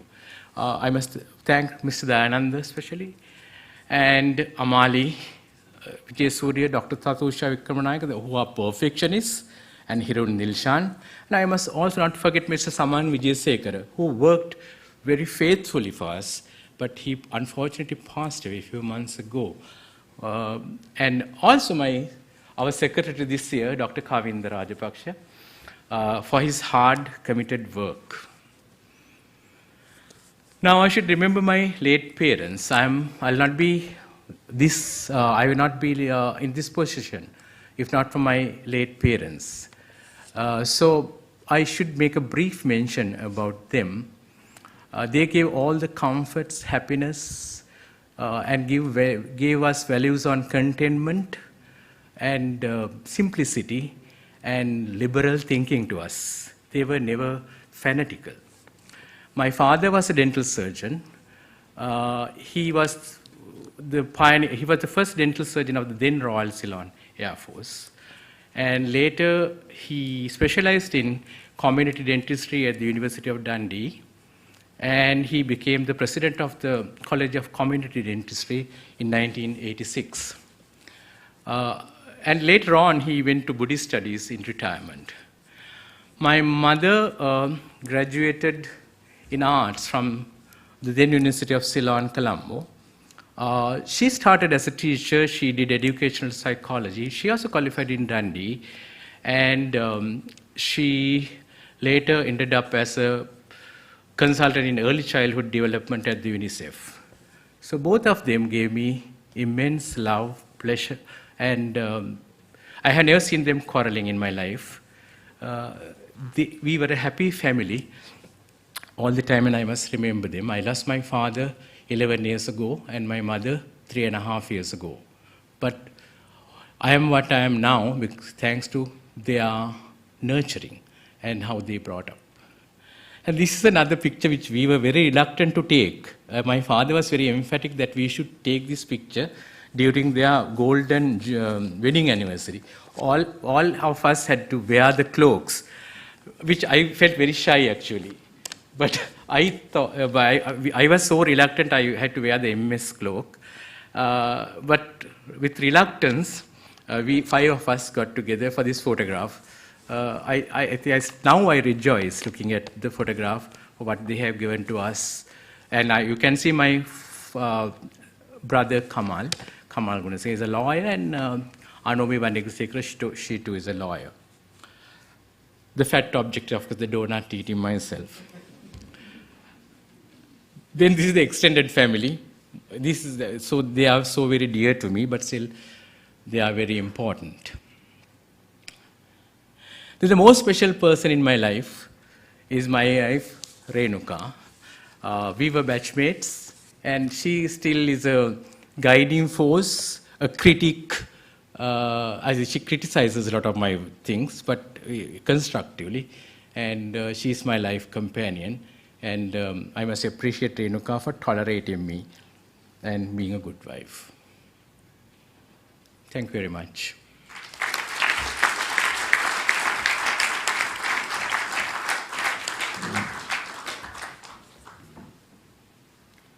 Thank you, sir. The next item on the agenda, ladies and gentlemen, is the launching of the book titled Bibliography of Sri Lankan Surgical Research. Let's listen to Professor Channa Ratnatunga, who piloted this compilation as part of the Golden Jubilee Initiative of the college.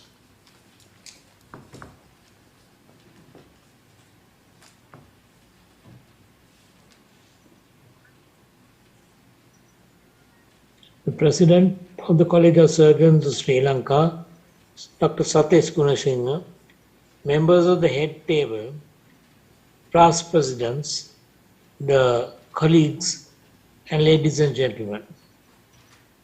Circumstances have prevented me from attending this induction, for which I would have loved to attend.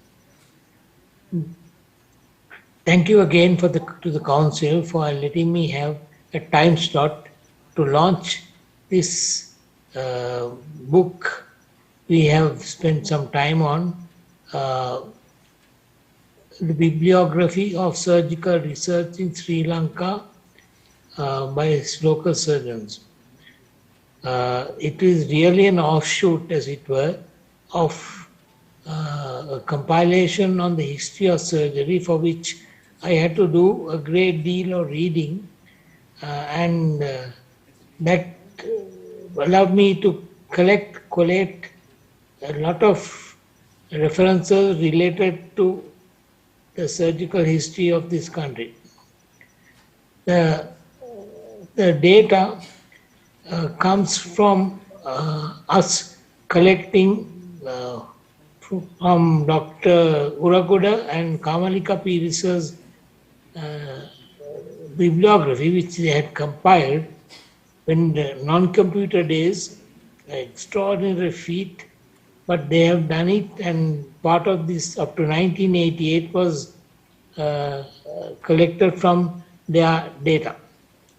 The remaining to 2021, that is about 32 years, was collected by me over a period where librarians of Peradeniya SLMA library and many other libraries helped me to get the data.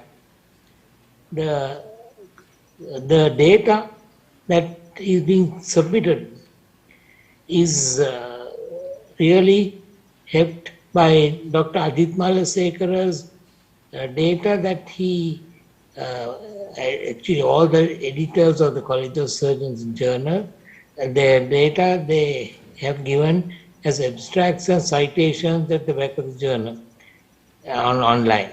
Now, this helped me a great deal. The research done by surgeons and published in foreign journals was collected by a scopus search by the National Science Foundation for me, and that has also been included. The data that, at least the references that needed to be collected from, well, it might have been missing in our soft copy was actually submitted to the college for placement on the web, and asking all the surgical fraternity to look for omissions and to add to the text. We verified their authenticity, and that too has been added to. So we hope that this data set is fairly comprehensive, but obviously once you put it on the web, it can be further edited and brought comprehensively to become a very good document. The data has been perused by Dr. Anuruddha Gunasekara. She has identified the defects, rectified them, and gone on to produce this volume, and with the help of my son Kesara, and to them I owe a great gratitude, great debt of gratitude. Sorry. Now, it is hoped that we will be able to put this on the college web in the near future. But as you know, the current online journals after the millennium are mostly online, and access to them are readily available, but the high-end specialized journals are costly to get to. I'm told that the younger generation seems to have access to hackers' websites that they can get even those. But my suggestion to the college is that we start really a research hub where all the journals, all the publications of our membership are collected and either soft copy or hard copy and kept in the journal as a research archive for perusal. This sort of thing will allow the college to become a hub for research. I must thank you for this opportunity to speak.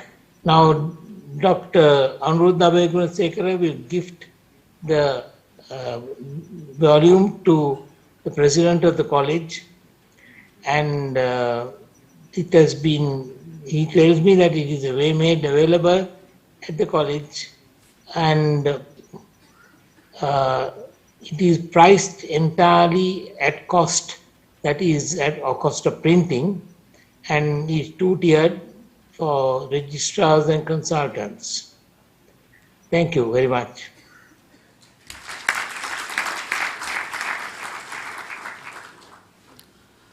A bibliography of Sri Lankan surgical research is evidence of evidence-based surgery in Sri Lanka. The first copy of this book will be presented to Professor Srinath Chandrasekara, who spearheaded the college in its Golden Jubilee year as its president. And to do the honors, I call upon Dr. Anuruddha Gunasekara, who was instrumental in doing most of the background work for this publication.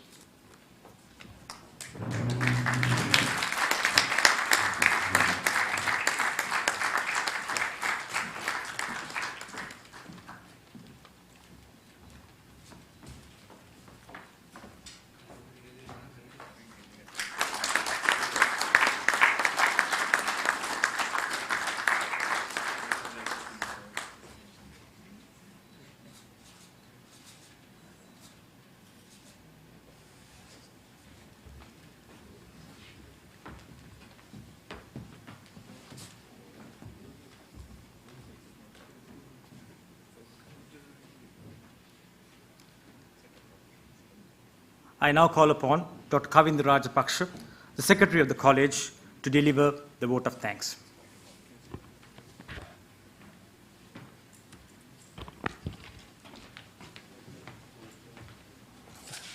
Thank you, Malik.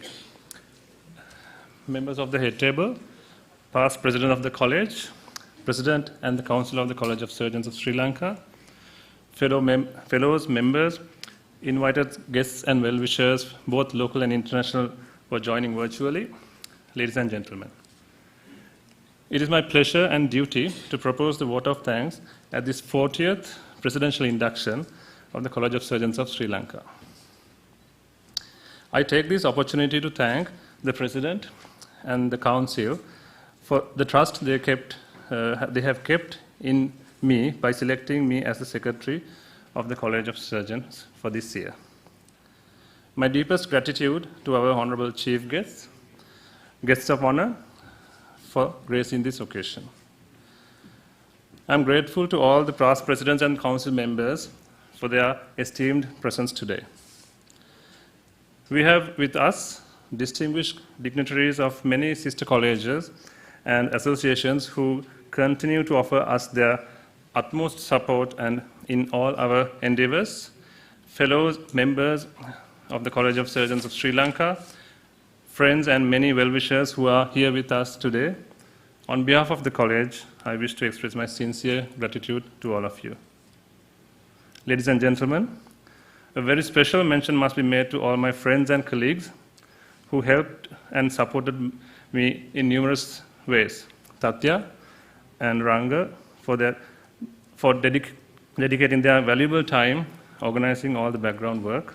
Kesara for organizing the launch of Bibliography of Surgical Research, and our own Malik, Surgeon Kumpier, for lending his voice to the proceedings.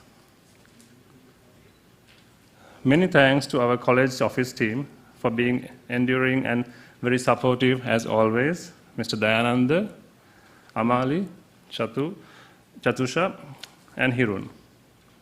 And Ajanta and our security staff, thank you all so much. I wish to express my gratitude to Mr. Anand Dabare and his string quartet, who will entertain you as the evening unfolds. Ladies and gentlemen, this would conclude the official proceedings of the presidential induction ceremony, and I kindly invite you all to join us for the fellowship and dinner. And thank you. Have a pleasant day and a great weekend. Stay safe. Ayubowan.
Music to our ears and relaxation to our minds, let me welcome on stage an elite band of musicians led by Mr. Ananda Dabre.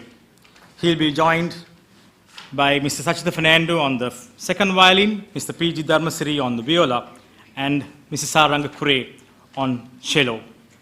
Please welcome String Quartet.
Ladies and gentlemen, that brings us to the end of the presidential induction of the College of Surgeons of Sri Lanka for the year 2022. Please join in a time of fellowship in the college courtyard shortly.